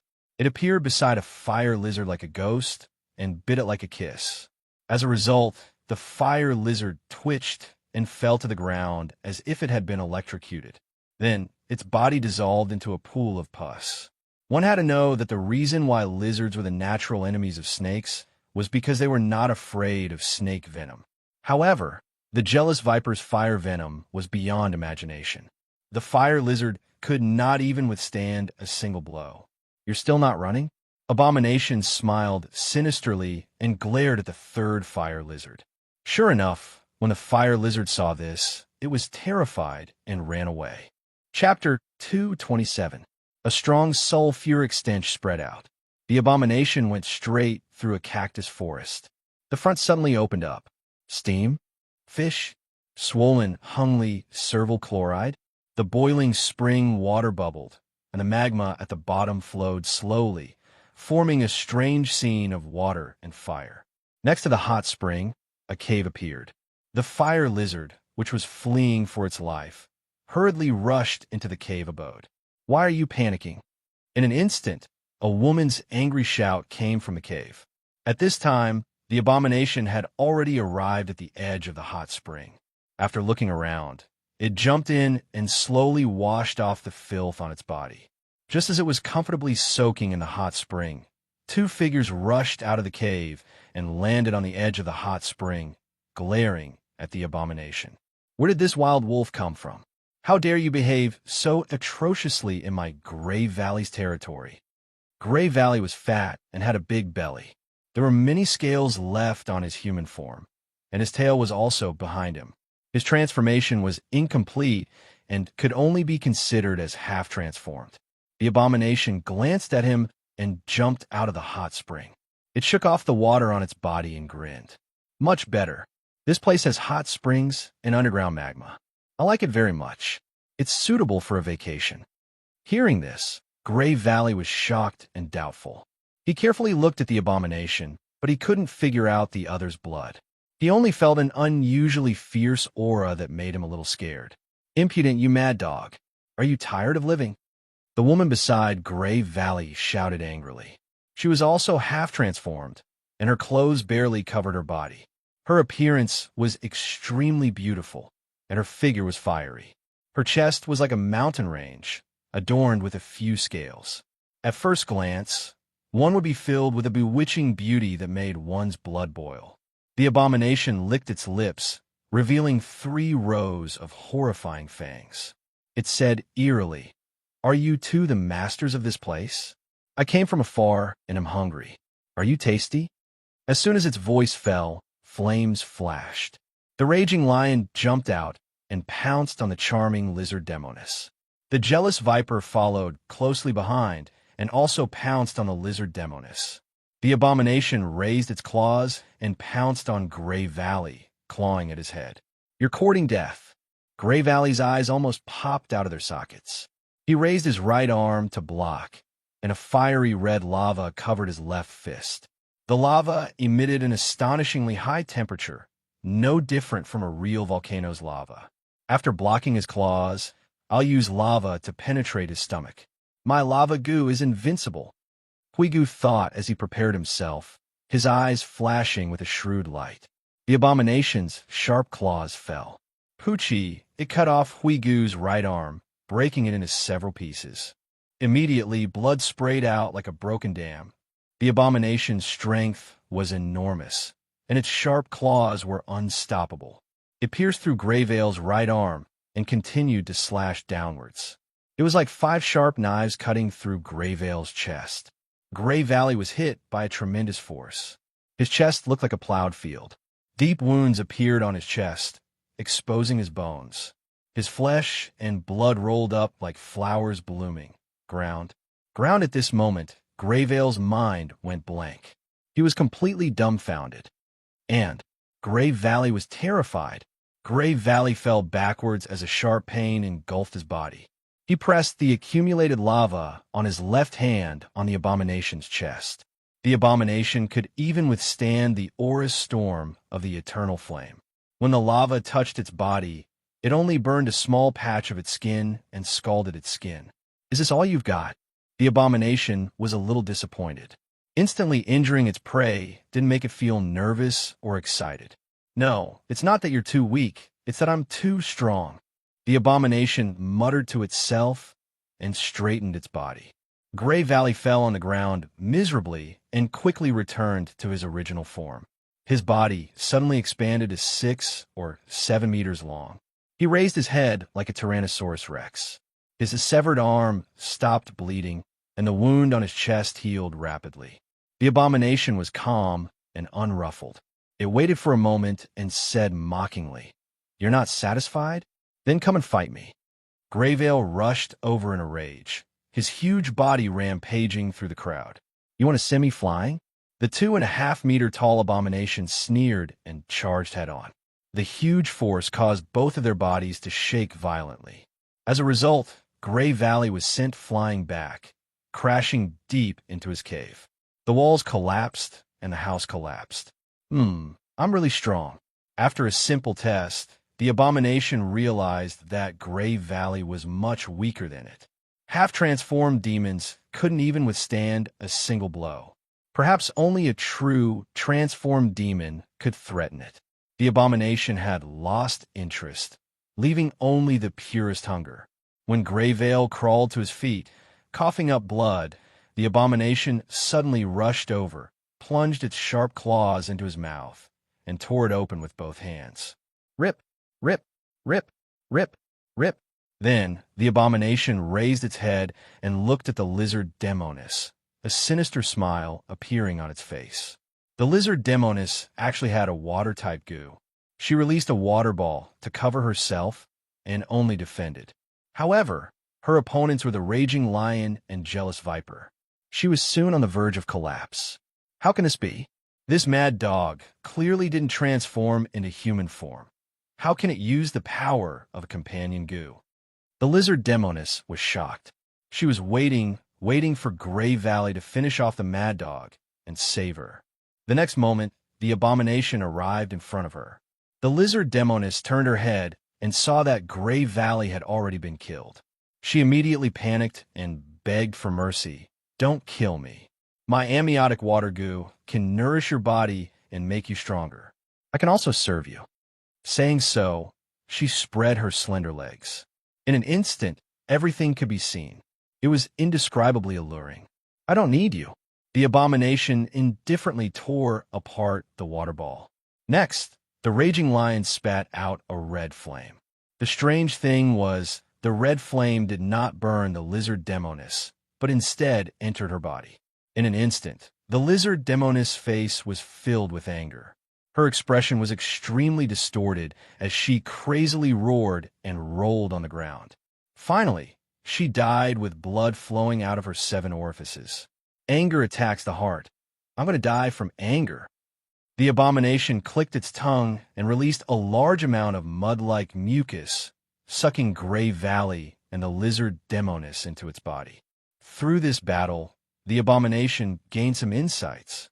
For example, once a strong body has overwhelming strength, it can directly crush its opponent.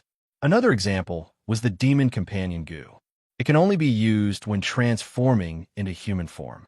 But if the companion goo is too weak, transforming into human form is courting death. Soon after, the abomination continued to go deeper into the cactus forest. Along the way, It encountered 5 tribes, which were all ruthlessly killed and devoured by it. Everywhere it went, there was blood everywhere. At this time, the devoured goo grew again and evolved to silver rank 3, reaching a higher level. The stronger the devour goo, the faster it can devour and assimilate. The abomination grinned. After calming down, it found a secluded place to digest all its gains. The devour goo devoured and assimilated, while the carefree goo reformed and reformed. Everything happened naturally. The companion goo was evolving, and so was it.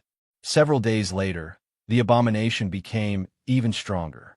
Its height reached 3 meters, and its burly body was covered with explosive muscles.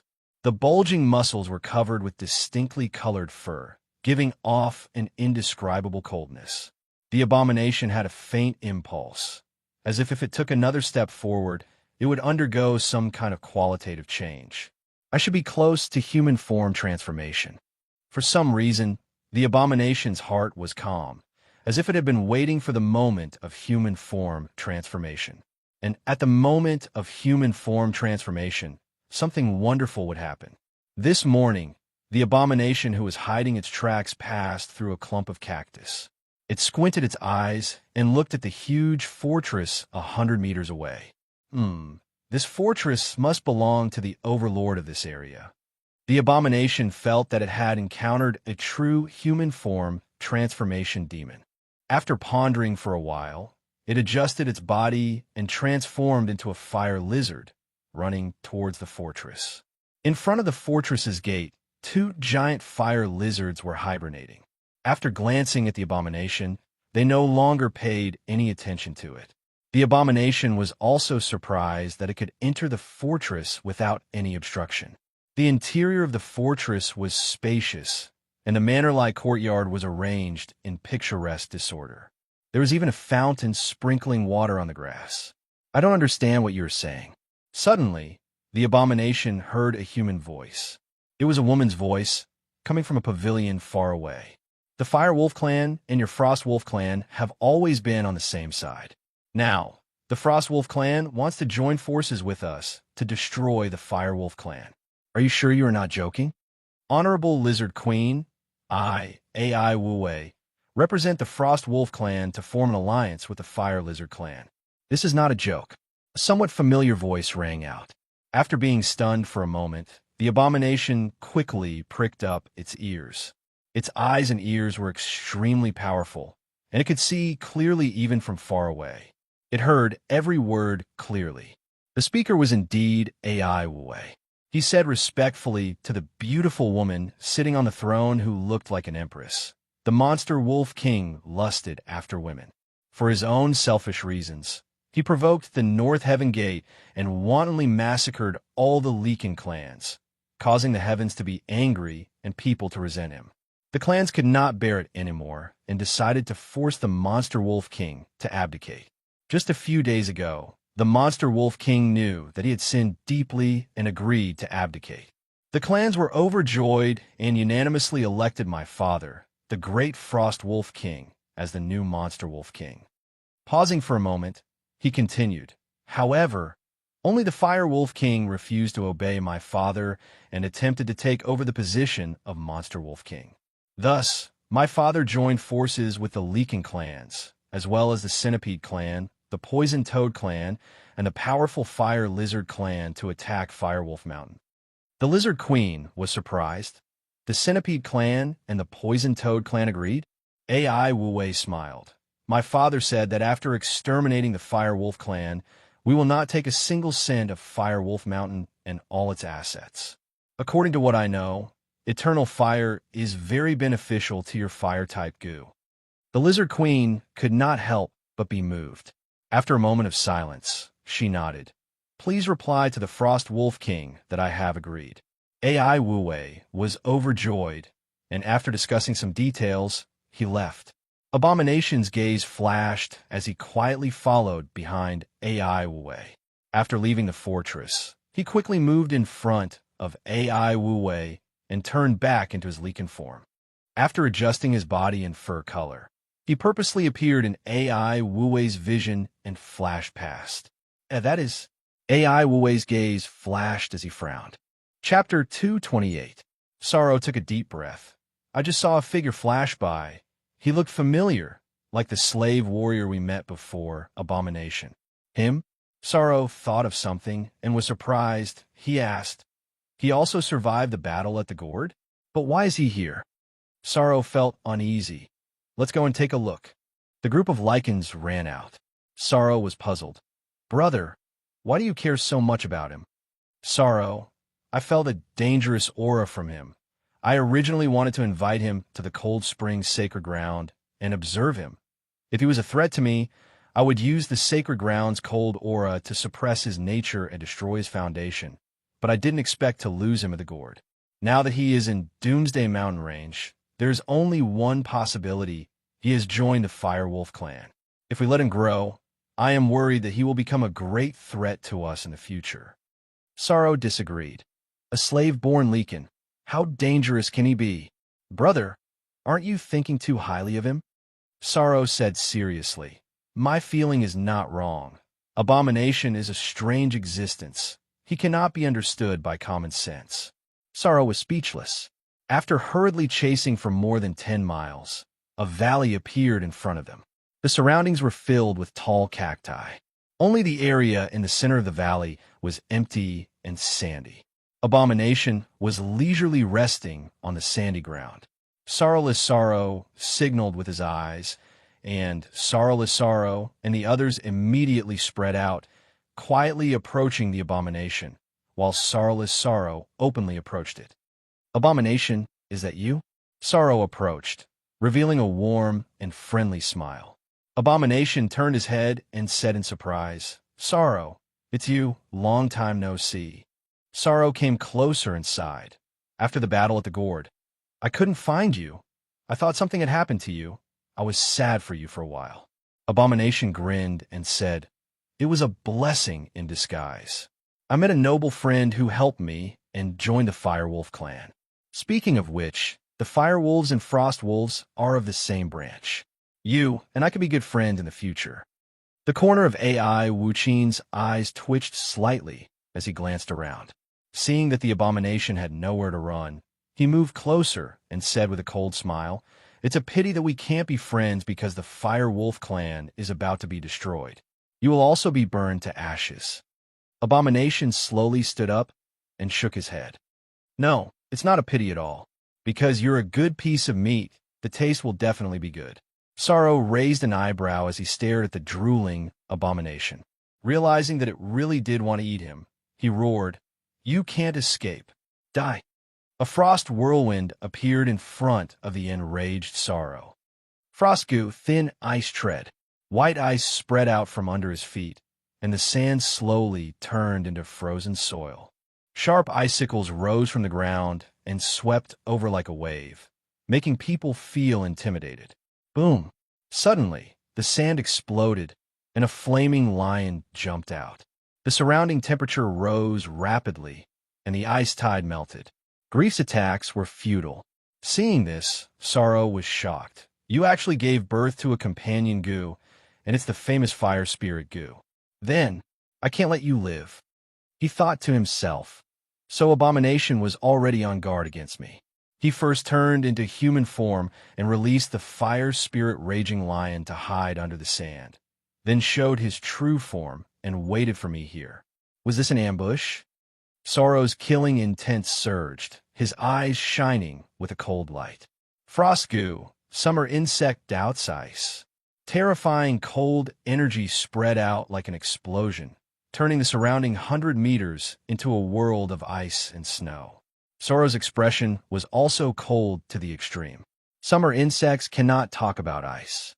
Abomination, you are that pitiful and lowly summer insect, be swallowed by my ice and snow. Abomination stood in the ice and snow. The cold energy invaded his body. His muscles gradually froze. His blood coagulated, and even his soul was frozen. His brain stopped thinking. This kind of ice power just happens to clash with the power of fire. Abomination carefully sensed the damage of the cold energy and found that Sorrow's Frostgoo was very powerful. the raging lion could not gain much of an advantage. After all, Sorrow's frost goo was born in Cold Spring, Holy Land's cold spring, and was nourished. Its quality was naturally very high. However, the raging lion roared, releasing blazing flames as the cold energy dispersed like the wind. Abomination stretched his body, breaking free from the ice. Silver level fire spirit goo. Seeing this, Sorrow was slightly stunned, feeling disbelief. How long had it been? Not only did Abomination obtain such a good companion goo, it even reached silver level. This was too terrifying. We can't let him leave this place alive. AI Wu-Wei snarled, then unleashed an even stronger attack.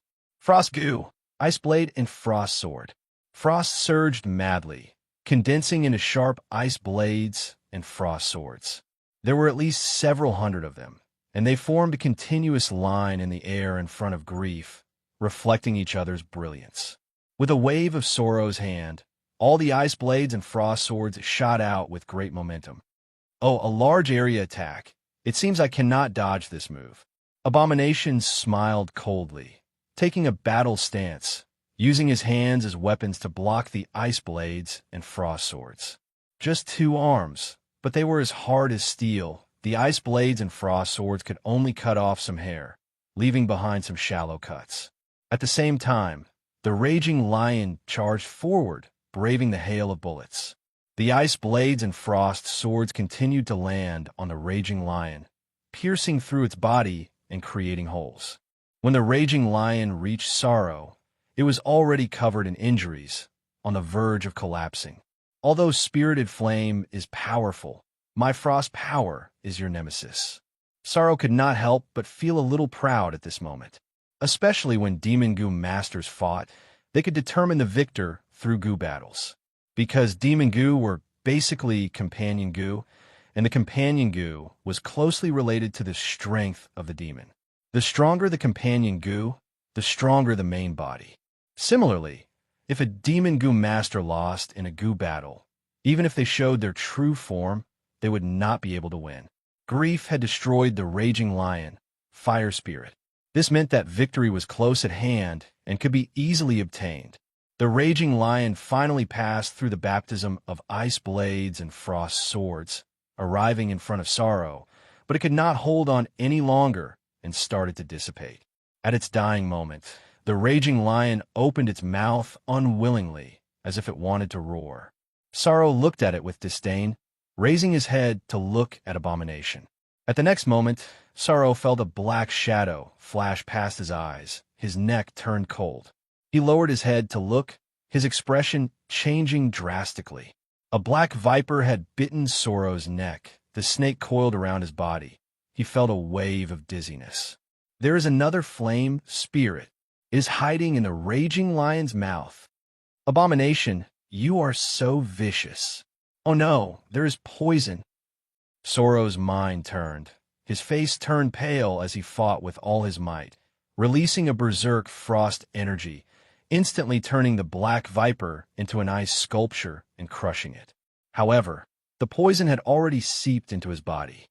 Using poison on me? No way. Sorrow directly froze the blood and flesh that was contaminated by the poison, using the frost energy to prevent the poison from spreading. Now he just had to dig out the flesh that was corroded by the poison. Sorrow, you are so meticulous and your methods are crafty.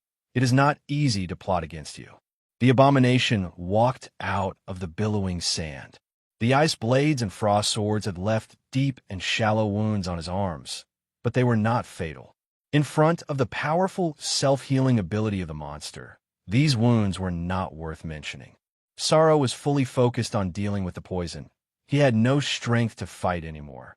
Facing the unfathomable Abomination, he felt a great unease, quickly shouting, "Come out! Kill him!" Silent Sorrow and the others jumped out when they heard the commotion. Their expressions were complicated as they looked at Abomination with deep reverence. According to the rules of the Leakin tribe, the winner was king. Abomination had defeated Sorrow, so these people should submit to Abomination and listen to his orders. "What are you standing there for? Kill him!" Sorrow shouted hysterically. Sorrow shouted, "Kill him!" He was the first to rush over. Abomination curled his lips, his body suddenly exploding, brushing past Sorrow. Sorrow screamed in pain. His entire left shoulder was gone. The flesh and blood was a mess, his left arm drooping, about to be separated from his body at any time. Abomination chuckled and chewed, blood flowing from the corner of his mouth.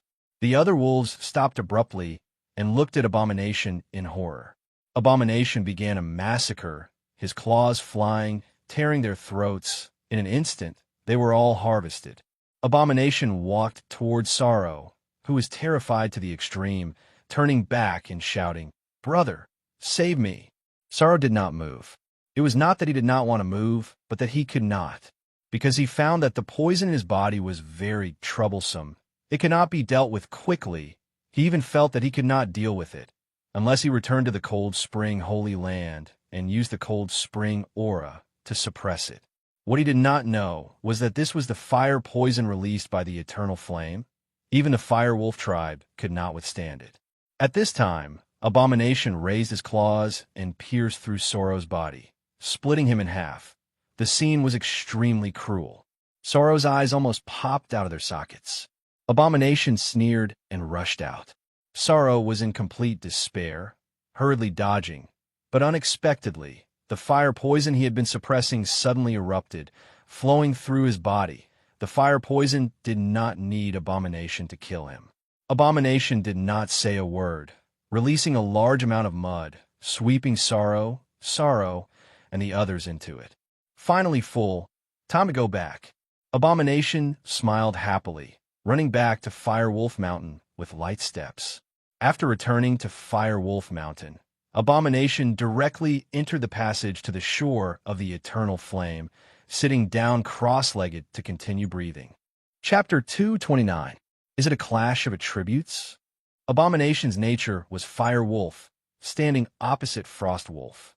Even yin and yang can fuse, not to mention ice and fire. Abomination was certain that as long as he found the right method, ice and fire could coexist and erupt with unimaginable power.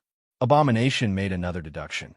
If ice and fire cannot coexist, the assimilation should not be possible, but now it is at least 15% successful. Abomination fell into deep thought. A moment later, his eyes brightened. Among all the prey I devoured, there's a unique substance that can fuse ice and fire. While thinking, the Abomination activated Devour Goo and Freedom Goo, letting the two goo cooperate to find the source of this substance. Freedom Goo decomposed, analyzed, and extracted the substance, while Devour Goo tried to devour and assimilate it.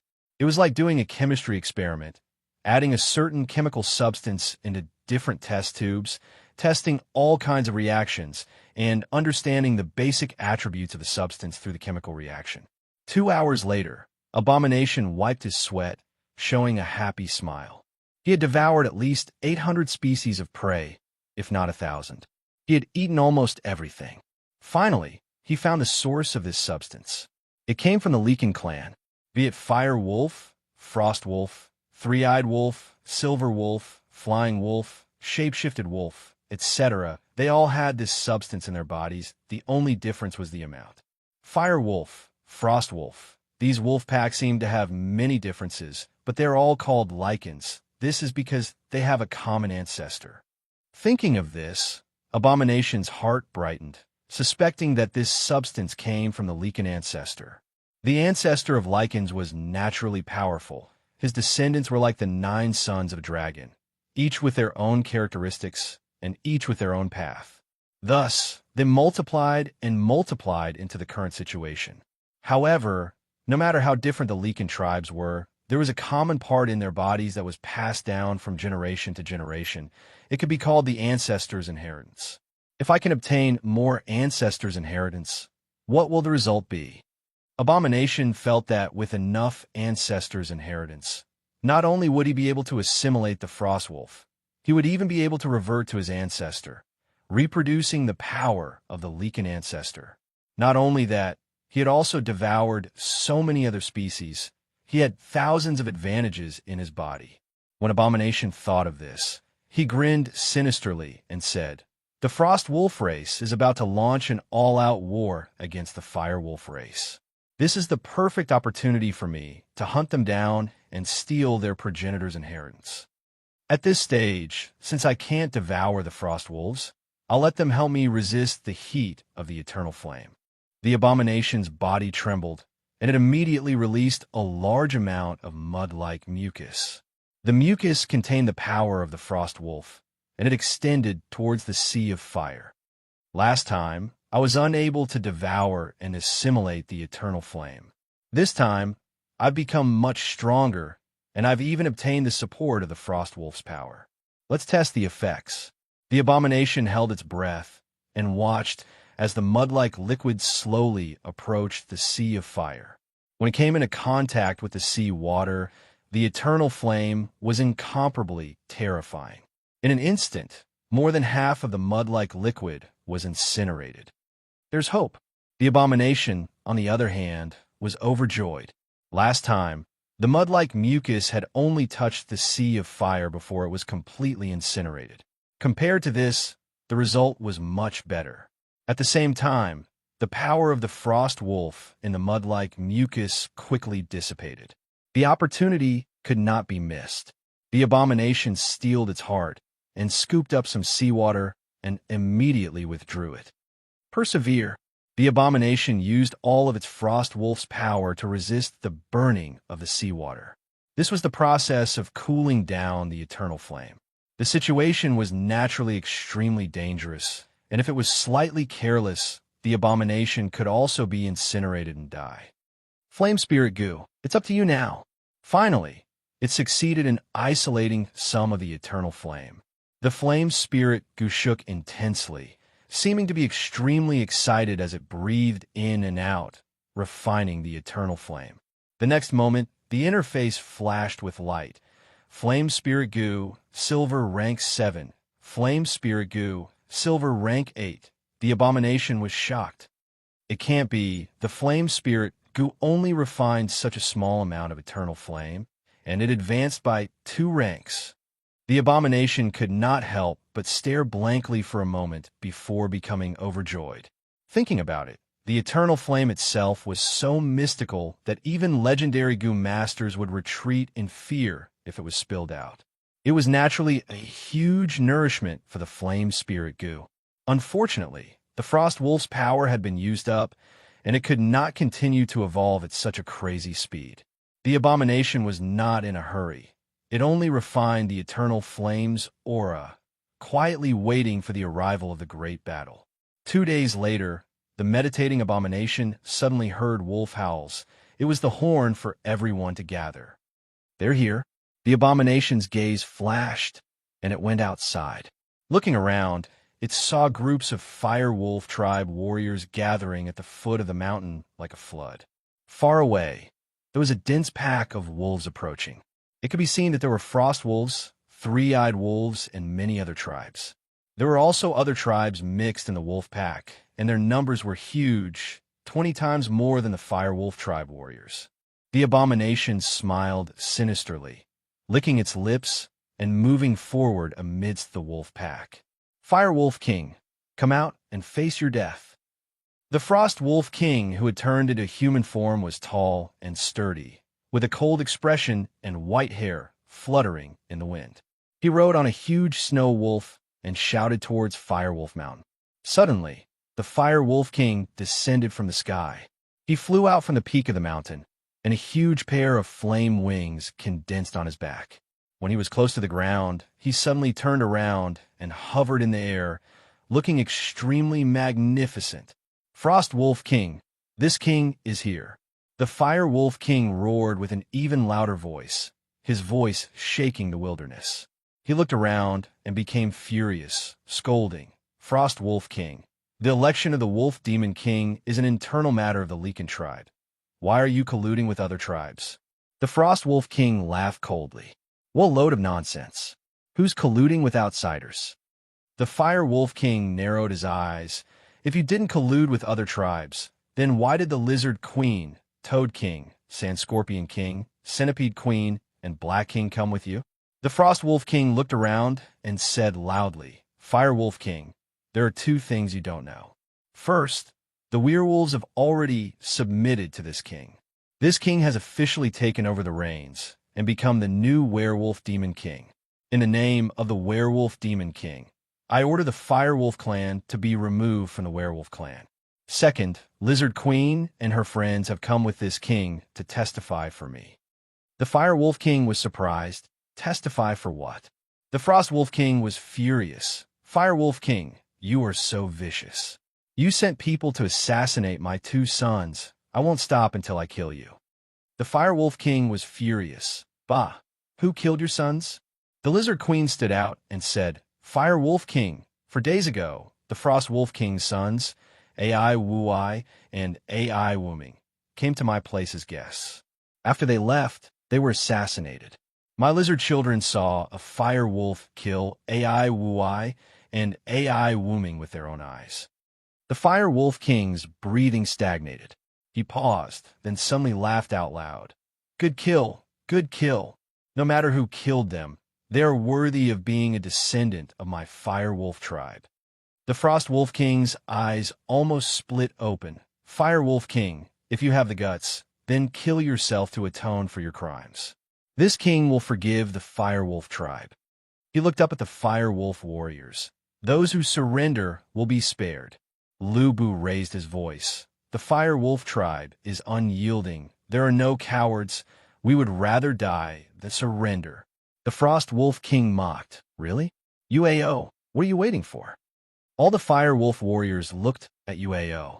Uao stepped out expressionlessly, leading a group of his descendants towards the Frost Wolf King. He knelt down and said, Greetings to the Wolf Demon King. The Frost Wolf King laughed proudly. Good, Uao, from today onwards, you are the new Fire Wolf King. Seeing this, Lu Bu was furious. Old man, I knew you weren't a good person long ago. Uao sneered. Young Wolf Master, the werewolf tribe has always respected the winner as the king. The winner is the king. The Fire Wolf tribe's momentum is gone. Quickly surrender. Don't cause more fire wolves to die for nothing. Hearing this, the Fire Wolf King's face flashed with disappointment and disdain. He sighed. The eternal flame will never be extinguished. Uao, the flame in your heart has already been extinguished. Uao sneered even more. I have advised you to be independent many times, and a plan as soon as possible, but you have been stubborn and have done nothing. Look, the Frost Wolf King has joined forces with the Centipede Mountain, the Cactus Forest, the Mange Mountain, and the Great Desert. With so many forces, the Fire Wolf tribe has no chance of winning. The eternal flame will never be extinguished, but it will change owners. The Fire Wolf King sneered. You are short-sighted and always talk about what you want. Your table manners are too ugly. There is no need to discuss important matters with you. Hearing this, Uao's face became extremely ugly. He gritted his teeth and said, You won't shed tears until you see the coffin. The Frost Wolf King's heart skipped a beat, and seeing the Fire Wolf King's calm and composed expression, he was afraid that a long delay would cause trouble. So he immediately waved his hand and said, Fire Wolf King, you brought this upon yourself, kill? The pack of wolves rushed out, with the Frost Wolf as the vanguard aggressively, followed by the Silver Wolf, Three-Eyed Wolf, Transformed Wolf, and the others, bringing up billowing smoke and dust. So much nonsense. The battle has finally begun. The abomination was already impatient. It brazenly rushed out, and the other fire wolves followed closely behind. The abomination was running too fast. It had the momentum of leading the pack, unexpectedly giving the illusion that it was leading the pack of wolves. Yubu exclaimed, That is the abomination. The Fire Wolf King looked at it deeply, the corner of his mouth slightly raised. He playfully said, What an interesting little fellow. Kill. The two sides finally clashed. The abomination was the first to bear the brunt, his sharp claws directly tearing a frost wolf in half, his brutal strength causing the pack of wolves to raise their eyebrows. Kill him. The frost wolves were furious. 3 of them simultaneously pounced on the abomination, either sweeping their claws, biting with their mouths, or directly crashing into him. The abomination smiled sinisterly, its claws piercing through the chest of one of the frost wolves, and then threw him out, crashing into another frost wolf that was pouncing on him. Using his fingers like a sword, it pierced through the head of the frost wolf that was crashing into him. 3 consecutive kills. The morale of the fire wolf warriors was greatly boosted. The strong were respected. They followed their instincts and followed the abomination forward. They were unstoppable. UAO, go and kill that wolf cub. The Frost Wolf King was furious. He quickly panted. UAO had already recognized the abomination, but he did not expect the abomination to be so ferocious. He was shocked. One had to know, among the same kind of demons, the stronger their physique, the stronger their battle strength. The abomination was different. He consecutively killed several lycans that looked much stronger than him, displaying terrifying battle strength. UAO had no choice. He braced himself and charged out, maintaining his human form. When he got close, he spread out his hands and suddenly released a blazing prairie fire. Blazing prairie goo, blazing prairie. The ground without weeds suddenly burst into flames. The flames crackled loudly.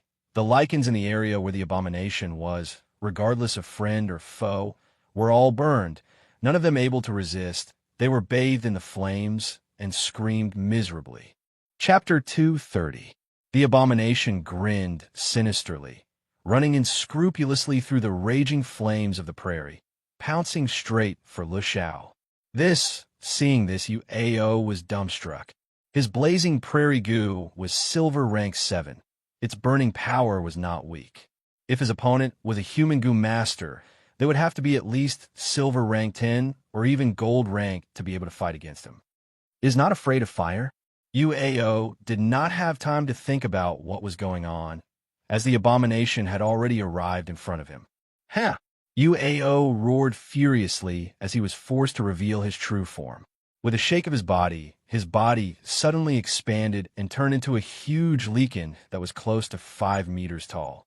The abomination was only 3.5 meters tall. Compared to UAO, it was like a child facing an adult. They were not on the same level. Abomination, be careful. Lubu was rushing over to help, but was suddenly restrained by another Frost Wolf tribe transformation Goo Master. Both sides immediately engaged in an intense Goo battle. Flames and ice flew everywhere. Foreign bastard, I will tear you apart. UAO roared, his giant claws forming a cross and sweeping towards UAO. Humph, competing with me in physical strength, you are not strong enough. The abomination was malevolent like an evil spirit. It laughed sinisterly as it attacked. Its claws were as fast as lightning, piercing through UAO's left arm. UAO's body tensed up. He retracted his left arm and was stunned. There were 5 bone-deep lacerations on his left arm, fresh blood oozing out. The sharp pain caused UAO's mind to tremble. He quickly retreated. But who would have thought that the abomination would make the first move? It immediately charged towards UAO. Its speed was extremely fast. UAO's vision blurred as the abomination charged into his chest, its claws quickly scratching at him. In a breath's time, the abomination had scratched 6 times. Blood and flesh flew everywhere. UAO's entire chest was filled with deep scratches. His flesh was badly mangled. It was as if he had been sliced by a knife. Boundless pain. So fast. So fierce. UAO retreated continuously. His heart was filled with fear, and his expression was distorted. However, the abomination moved too fast, and he couldn't catch it. Gritting his teeth, he simply waved his arms wildly, trying to hit the old master with his random punches. If he hit too many times, he would be able to hit the old master once. He believed that with his enormous strength, as long as he hit the old master once, he would be able to inflict heavy injuries. Seeing this scene, Abomination sneered, "This is a trick used by children in a fight." A large amount of spider silk silently flowed out of his fingers and twisted into a rope. It swept out like a whip and wrapped around UAO's right leg. With a fierce tug, UAO immediately lost his balance and fell backward. The battlefield was too chaotic and noisy. Although many eyes were focused on the fight between the Abomination and UAO, the Abomination was very secretive. No one saw how UAO fell. They only thought that he tripped as he was retreating. In fact, even UAO himself was very confused. He thought that he fell because he was ambushed by a fire wolf behind him. In the next moment, a terrifying thing happened. The Abomination jumped onto Lu Zhao's body and opened its bloody mouth, revealing 3 rows of fangs that were particularly horrifying. It tore at Lu Zhao in a frenzy, biting off a large piece of flesh and swallowing it directly into its stomach. It then continued to bite after bite. Barbaric, primitive, beast blood boiling, too cruel. UAO screamed and struggled crazily. Every time he tried to get up, a large piece of flesh would be bitten off by the Abomination. He was in so much pain that he lost control and could only roll around on the ground. He also wanted to beat up the Abomination many times, but no matter if it was punches or scratches, they all fell on the tough Abomination's body. It was all in vain. Even if he used all his strength, it only left a shallow scar. No, UAO was like a ripe apple. He was quickly bitten off by the Abomination's terrifying mouth until only his bones were left. His shrill screams gradually weakened. This terrifying and bloody scene caused the demons present to feel a chill in their hearts. Trash, truly trash. The Frost Wolf King was flustered and exasperated, his eyes reflecting a scarlet light. After a moment, UAO's screams completely stopped. The Abomination licked its lips and lifted UAO up, stuffing him into its mouth. It directly swallowed all the bones. The taste is not bad. You have also obtained quite a bit of the primogenitor's inheritance. The Abomination was in a good mood. As a fire wolf, its devouring speed was extremely fast. UAO was quickly devoured and assimilated by the Abomination. After it was done, a wonderful feeling arose. The Abomination suddenly felt as if it had surfaced and breathed in deeply. Its body trembled, and its appearance rapidly changed. Its face shrunk into a human face, and its body was also shrunk by half. Finally, it became a half-transformed demon with sharp ears, long nails, and a tail. It has advanced. Countless cries of surprise sounded. The Abomination had deteriorated into a human form. It was worth mentioning that demons that had entered the transformation stage would consume a lot less energy and enter a period of rapid growth. Therefore, this stage was the golden window for demons to evolve, just like a young boy or girl entering the puberty stage. The Abomination enjoyed this wonderful moment. It had finally transformed into a human form. It really wanted to see what its face looked like. Deep in its heart, there was something extremely impactful that was about to break out of its shell at any time, causing its heart to itch with numbness. Just a little bit more. It was like finding the door, but not getting the key. The Abomination suppressed the surging emotions in its heart and coldly scanned its surroundings. It was too ferocious. The demons that had yet to transform did not dare to approach it. The superior warriors were basically half-transformed demons. After they saw what happened to UAO and the Abomination suddenly breaking through and entering the transformation stage, no one dared to approach it anymore. As a result, the Abomination had no opponents for a while.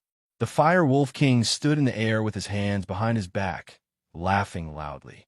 Frost Wolf King, you coerced and bribed the various races to work for you. In the end, you only gathered a motley crew, unable to withstand a single blow. Truly unable to withstand a single blow. The Frost Wolf King flew into a rage out of humiliation, his face ashen. After a long while, the Frost Wolf King, who had lost his patience, turned his head and said, Lizard Empress, Toad King, Sand Scorpion King, Centipede Queen, Black King, please come with me to kill the Fire Wolf King. The Lizard Empress immediately sneered. The Fire Wolf King is too arrogant. I have long wanted to destroy his prestige. The Toad King, whose face was ugly, shook his golden robe and laughed. I have long wanted to meet the Fire Wolf King. The Sand Scorpion King was a man of few words and only nodded. The Centipede King and the Black King agreed at the same time. The Frost Wolf King's spirit was greatly boosted. He clenched his right hand in the air, and immediately a shining silver ice spear appeared out of thin air.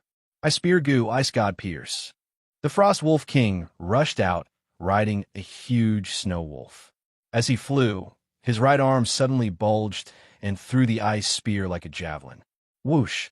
The ice spear made a sharp sound as it pierced through the air. In a flash, it pierced towards the Fire Wolf King, who was stepping on the void. Oh, you can't hold it in anymore. The Fire Wolf King was calm and unruffled. The corner of his mouth was crooked, and a great ridicule appeared on his face.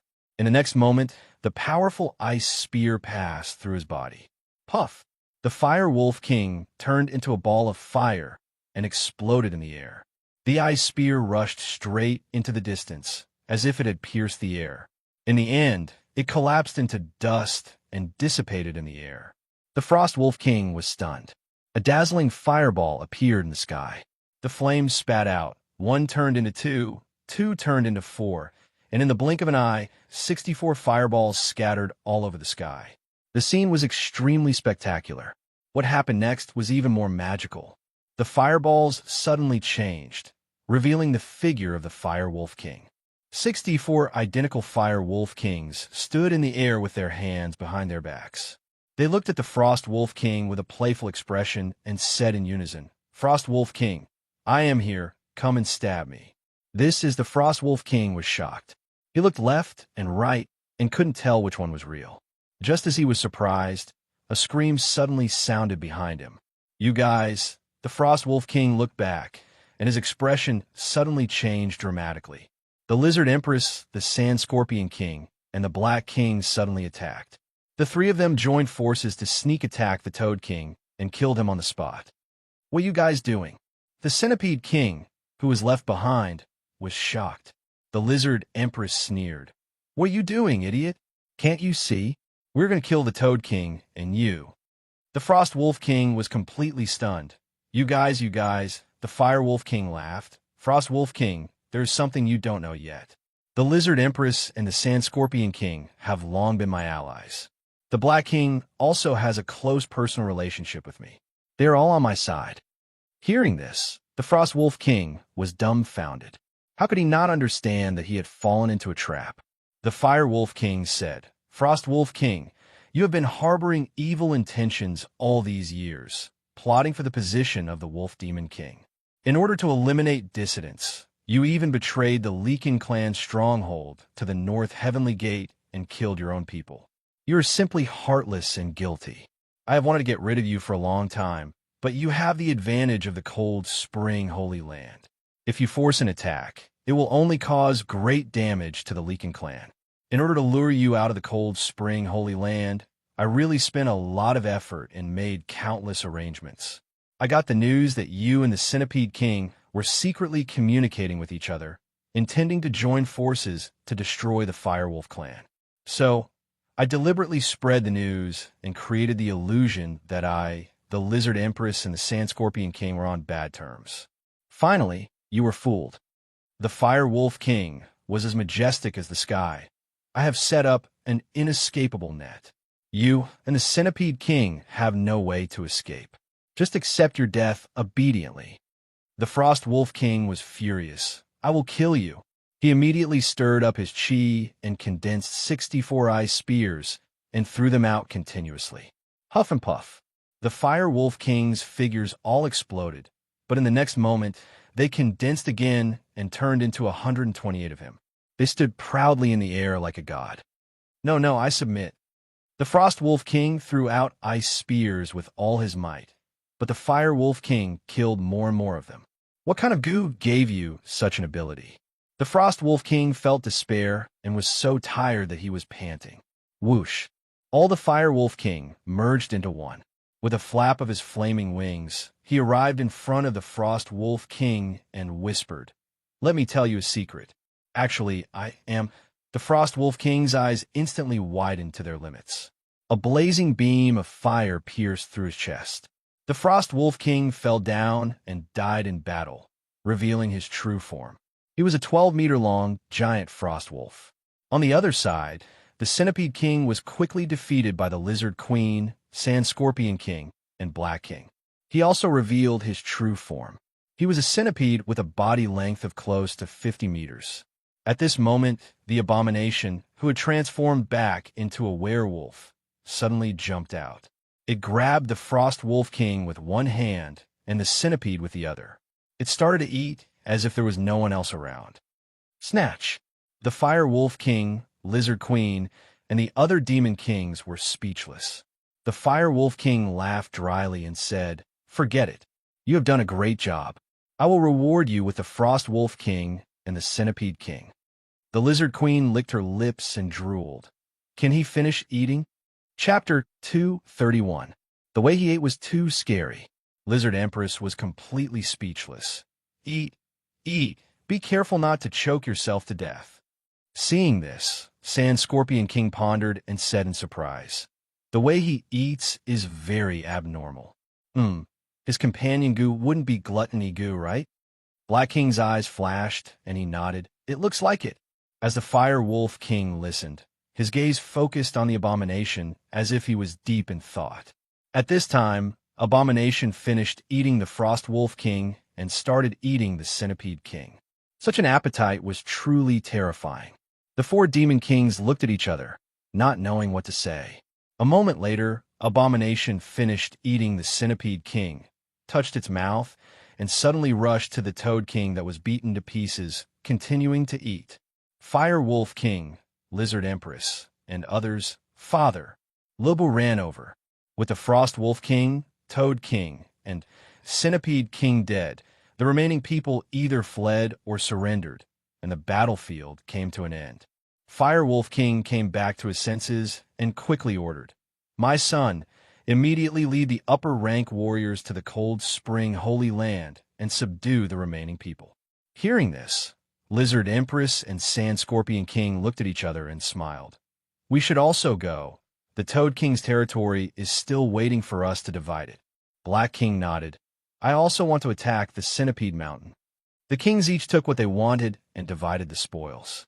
After Lu Bu received the order, he was the first to find Abomination. "Abomination, don't eat anymore. Quickly follow me to the Cold Spring Holy Land. The Cold Spring Holy Land will belong to our Fire Wolf tribe in the future." Lu Bu said excitedly. "Wait." Abomination quickly swallowed the Toad King and left with Lu Bu, leading 1,000 upper-rank warriors all the way. When passing by the Centipede Mountain, Abomination saw the sky full of giant crows clamoring to attack the Centipede clan. The battle was quite fierce, like a meat grinder in hell. "That's Black King. The Centipede Mountain should change its name in the future." Lu Bu smiled. Abomination took a second look.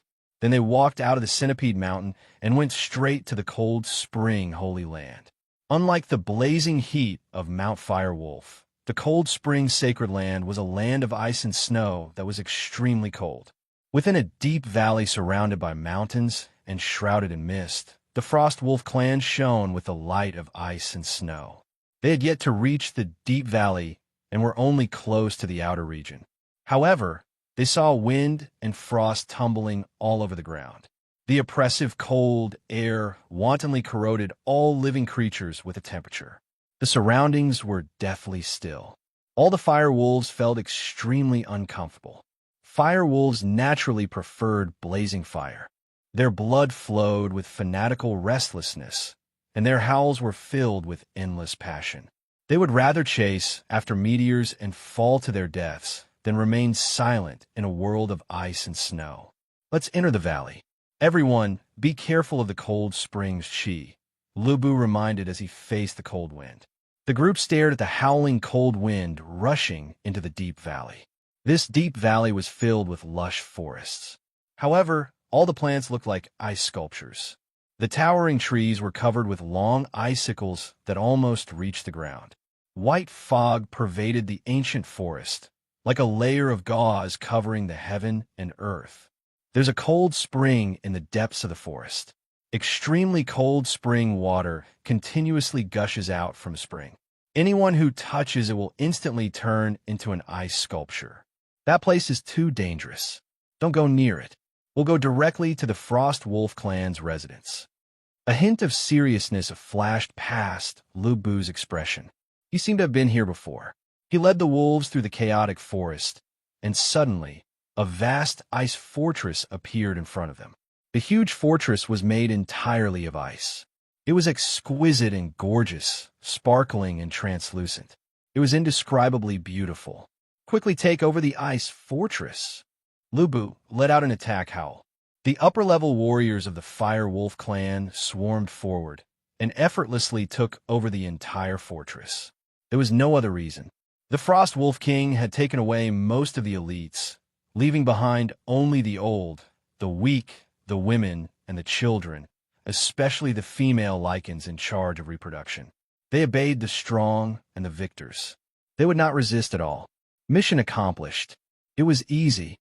Lu Bu had suppressed the last of the Frost Wolf clan's forces, which meant that the Fire Wolf clan had obtained a complete victory. The Fire Wolf King would become the new Demon King. Afterwards, Lu Bu left behind a group of upper-level warriors to guard the ice fortress. This was undoubtedly a difficult task. All the fire wolves who were ordered to stay behind drooped their ears, feeling extremely unlucky. "I'll stay as well," Abomination suddenly said. Lu Bu said in surprise, "What's so good about staying in this damn place? Come back with me.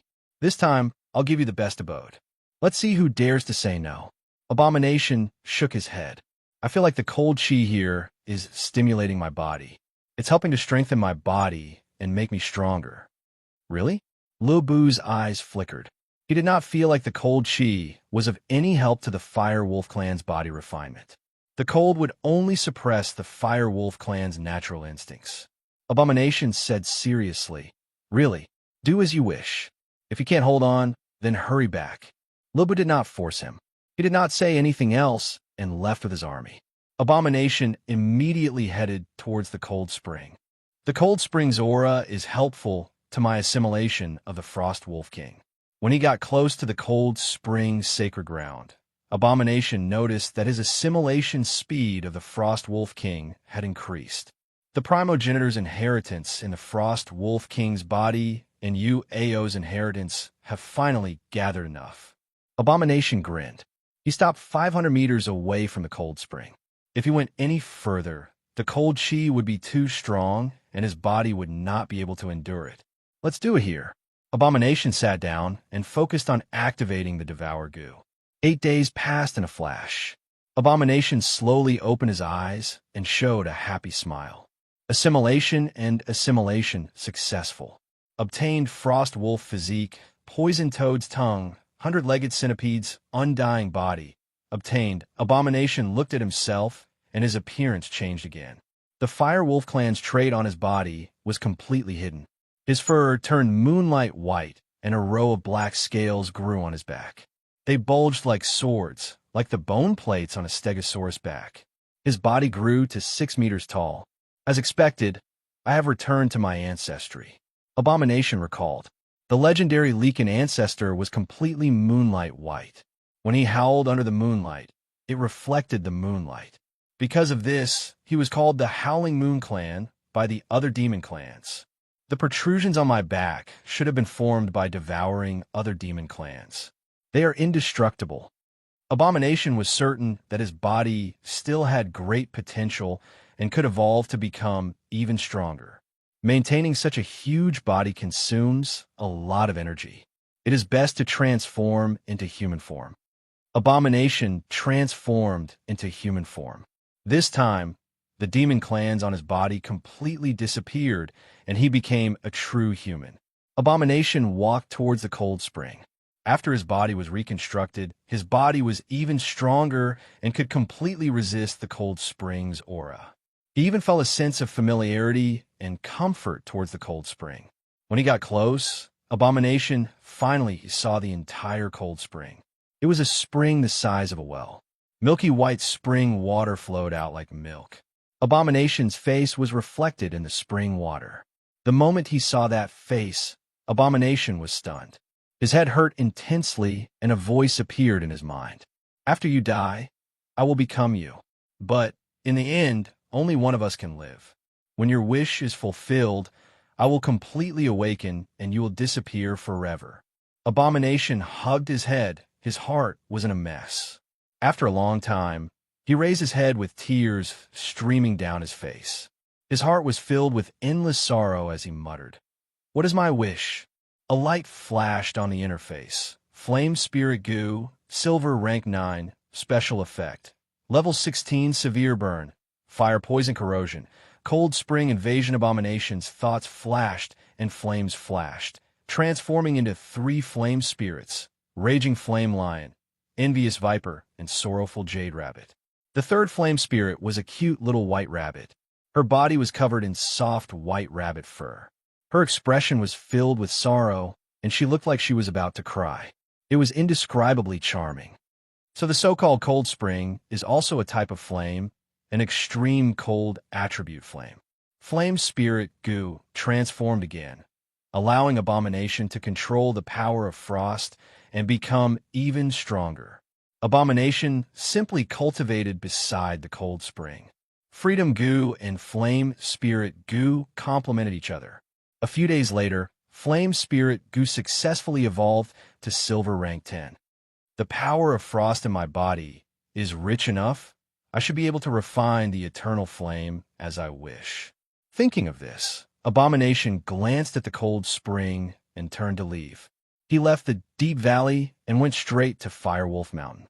Passing through the Centipede Mountain, Abomination suddenly met many Lycans from different clans. After asking, he found out that they were all heading to Firewolf Mountain to meet the new Wolf Demon King. Abomination understood and did not want to waste any time. He rushed forward. Just as he entered Doomsday Mountain, Abomination suddenly saw a few familiar figures. Abomination, filthy, stinky, bastard, wild dog, disgrace. Abomination called out their names one by one. When he called out these names, he suddenly understood what his wish was. So it's like this. Abomination smiled bitterly. His figure flashed and landed in front of the 5 Lycan slaves. At this moment, he had turned into human form, and his wolf aura was extremely powerful. Abomination and the others trembled uncontrollably and lowered their heads, not daring to look at him. Abomination looked at them and smiled bitterly. "Before I died, I was filled with unwillingness. I wanted to take revenge and kill all of you. But if I kill all of you, I will die completely." Abomination and the others looked at each other in dismay, completely unable to understand what this powerful and noble Lycan was saying. What should come will come. It is time. Abomination sighed inexplicably. Next, he attacked and killed Abomination and the others one by one. Following Abomination and the others' deaths, their sealed souls awakened like the sun shining on the earth. "My name is Shun Lian." Abomination died, and Shun Lian revived with full health. Shun Lian stretched his body. His demon body and human body started to recombine at this moment. "Carefree Goo, let me be even more carefree." Shun Lian laughed, and his body wriggled violently. Finally, he shook and grew taller. His hair turned into the color of the moonlight, and there was a gap in between his brows. It looked like a crease, but it was barely visible. Demonic, but it carried an indescribable sense of beauty. There is still 1.5 months before the 1-year deadline. Ingmu, just you wait. Next, it will not be you chasing after me, but me chasing after you. Shun Lian smiled eerily and turned into a gust of cold wind, flying towards Firewolf Mountain. After landing at the foot of the mountain, he entered the tunnel and arrived at the Eternal Flame Sea. Chapter 232. Shun Lian sat cross-legged at the edge of the sea of fire. Using the Devour Goo to swallow and assimilate the eternal flame, using the Frost Force to cool the eternal flame, then using the Flame Spirit Goo to refine and absorb it, using the Ease Goo to adjust the body, and using the Bewitchment value to stimulate. Shun Lian was familiar with the process. He shook his body and released a large amount of mud-like mucus. He approached the sea of fire and scooped up a puff of the eternal flame. Immediately, the frost force gushed out and subdued the eternal flame. The flame spirit goo seized the opportunity to refine and absorb it. Natural and smooth. Flame spirit goo, gold ranked level 1. Flame spirit goo, gold ranked level 2. Flame spirit goo, gold ranked level 3. 3 days later, the flame spirit goo continued to grow and evolved to gold ranked level 3. It was almost 1 level per day. Flame spirit goo, gold ranked level 3. Divine ability, raging lion, jealous viper, sad jade rabbit, as expected of a companion goo. Without any Xing e-cultivation, it naturally develops in a magical power and divine ability. Shun Lian was speechless. With a thought, the 3 flame spirit goo appeared with a bright flame. It was quite powerful. The raging lion grew again. Its body was more than 4 meters long, and a pair of flame wings grew on its back. Its whole body was surrounded by golden flames. It was mighty and domineering. The raging lion flapped its wings and flew freely in the sea of eternal flame. It was indescribably comfortable. The jealous viper had also grown. Its body was close to 10 meters long. Its whole body was covered with black scales. Its body was surrounded by black flames. There were strange and twisted antennae on its head. It emitted a ferocious aura, causing people to feel fear. The sad jade rabbit did not change much. I see. The flame spirit goo's divine ability is to transform into eternal flame spirit goo. It is immortal and indestructible. Shun Lian instantly realized the terror of the 3 flame spirit goo. They were immortal and indestructible. The only way to defeat them was to kill Shun Lian first. The flame spirit goo has obtained the eternal attribute. It is like the eternal flame that burns for 10,000 years. Immortal and indestructible, eternal existence. This was beyond common sense. It involved some kind of law of heaven and earth, and completely broke the law of physics. Eternal attribute, eternal magical power, eternal law.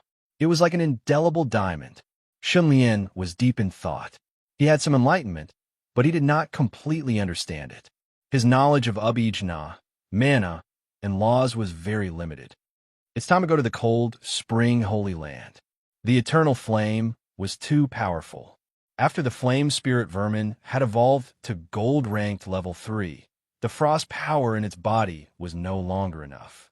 It needed to refine the cold spring's aura to strengthen the grieving jade rabbit. Ice and fire must maintain a delicate balance in order to complement each other and also to reinforce each other. Shun Lian immediately turned into a gust of cold wind and flew away. Monsters in the transformation stage moved very quickly and easily. After an hour, Shun Lian arrived at the cold spring Holy Land. He sat down cross-legged beside the cold spring and followed the steps of the gourd to refine the cold spring's aura. Flame Spirit Vermin, gold-ranked level 4. Flame Spirit Vermin, gold-ranked level 5. Flame Spirit Vermin, gold-ranked level 6. Shun Lian slowly stopped and released the 3 flame spirit vermin after spitting out a mouthful of foul air. At first glance, the raging flame lion and the jealous viper did not change much, but the grieving jade rabbit had changed a lot. Her body was still small and cute, charming, but the change was that she was more realistic. The raging flame lion and the jealous viper are surrounded by flames. It's obvious that they're fire-type beasts, but the grieving jade rabbit is becoming more and more realistic. It's no different from a real life. Shun Lian was amazed. He picked up the grieving jade rabbit and played with it for a while. Then he got up and returned to the Fire Wolf Mountain to continue his training. Among the green hills and clear waters, a simple, thatched cottage appeared. The moss was green and the grass was blue.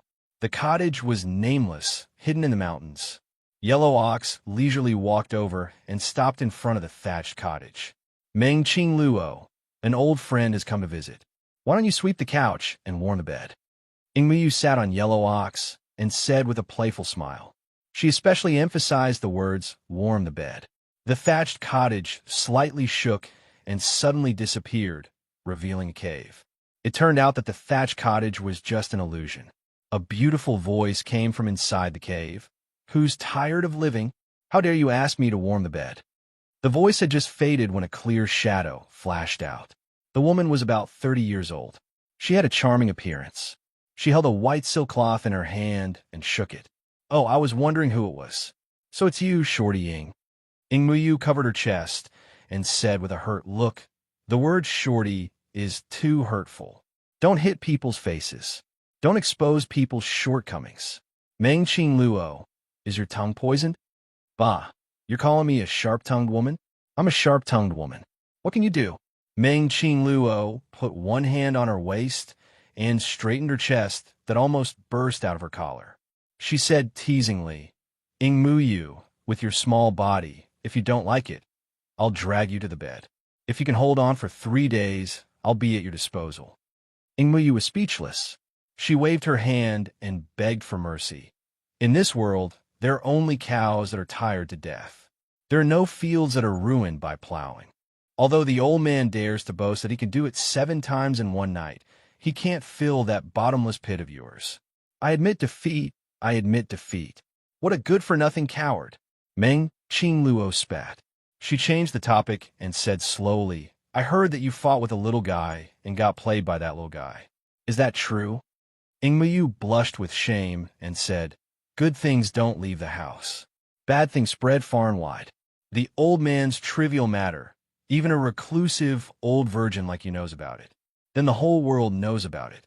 Meng Qing Luo snorted and said, a man who owns the king's jade and is targeted by Ing Muyu, Gongsun Duxiu, and the Faiyuan Temple.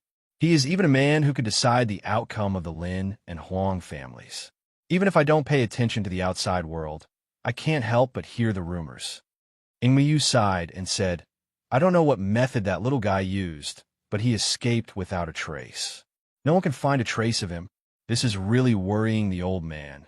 Meng Qing Luo clicked her tongue and said, it's really rare that there is someone in the world who can make the golden killer worry.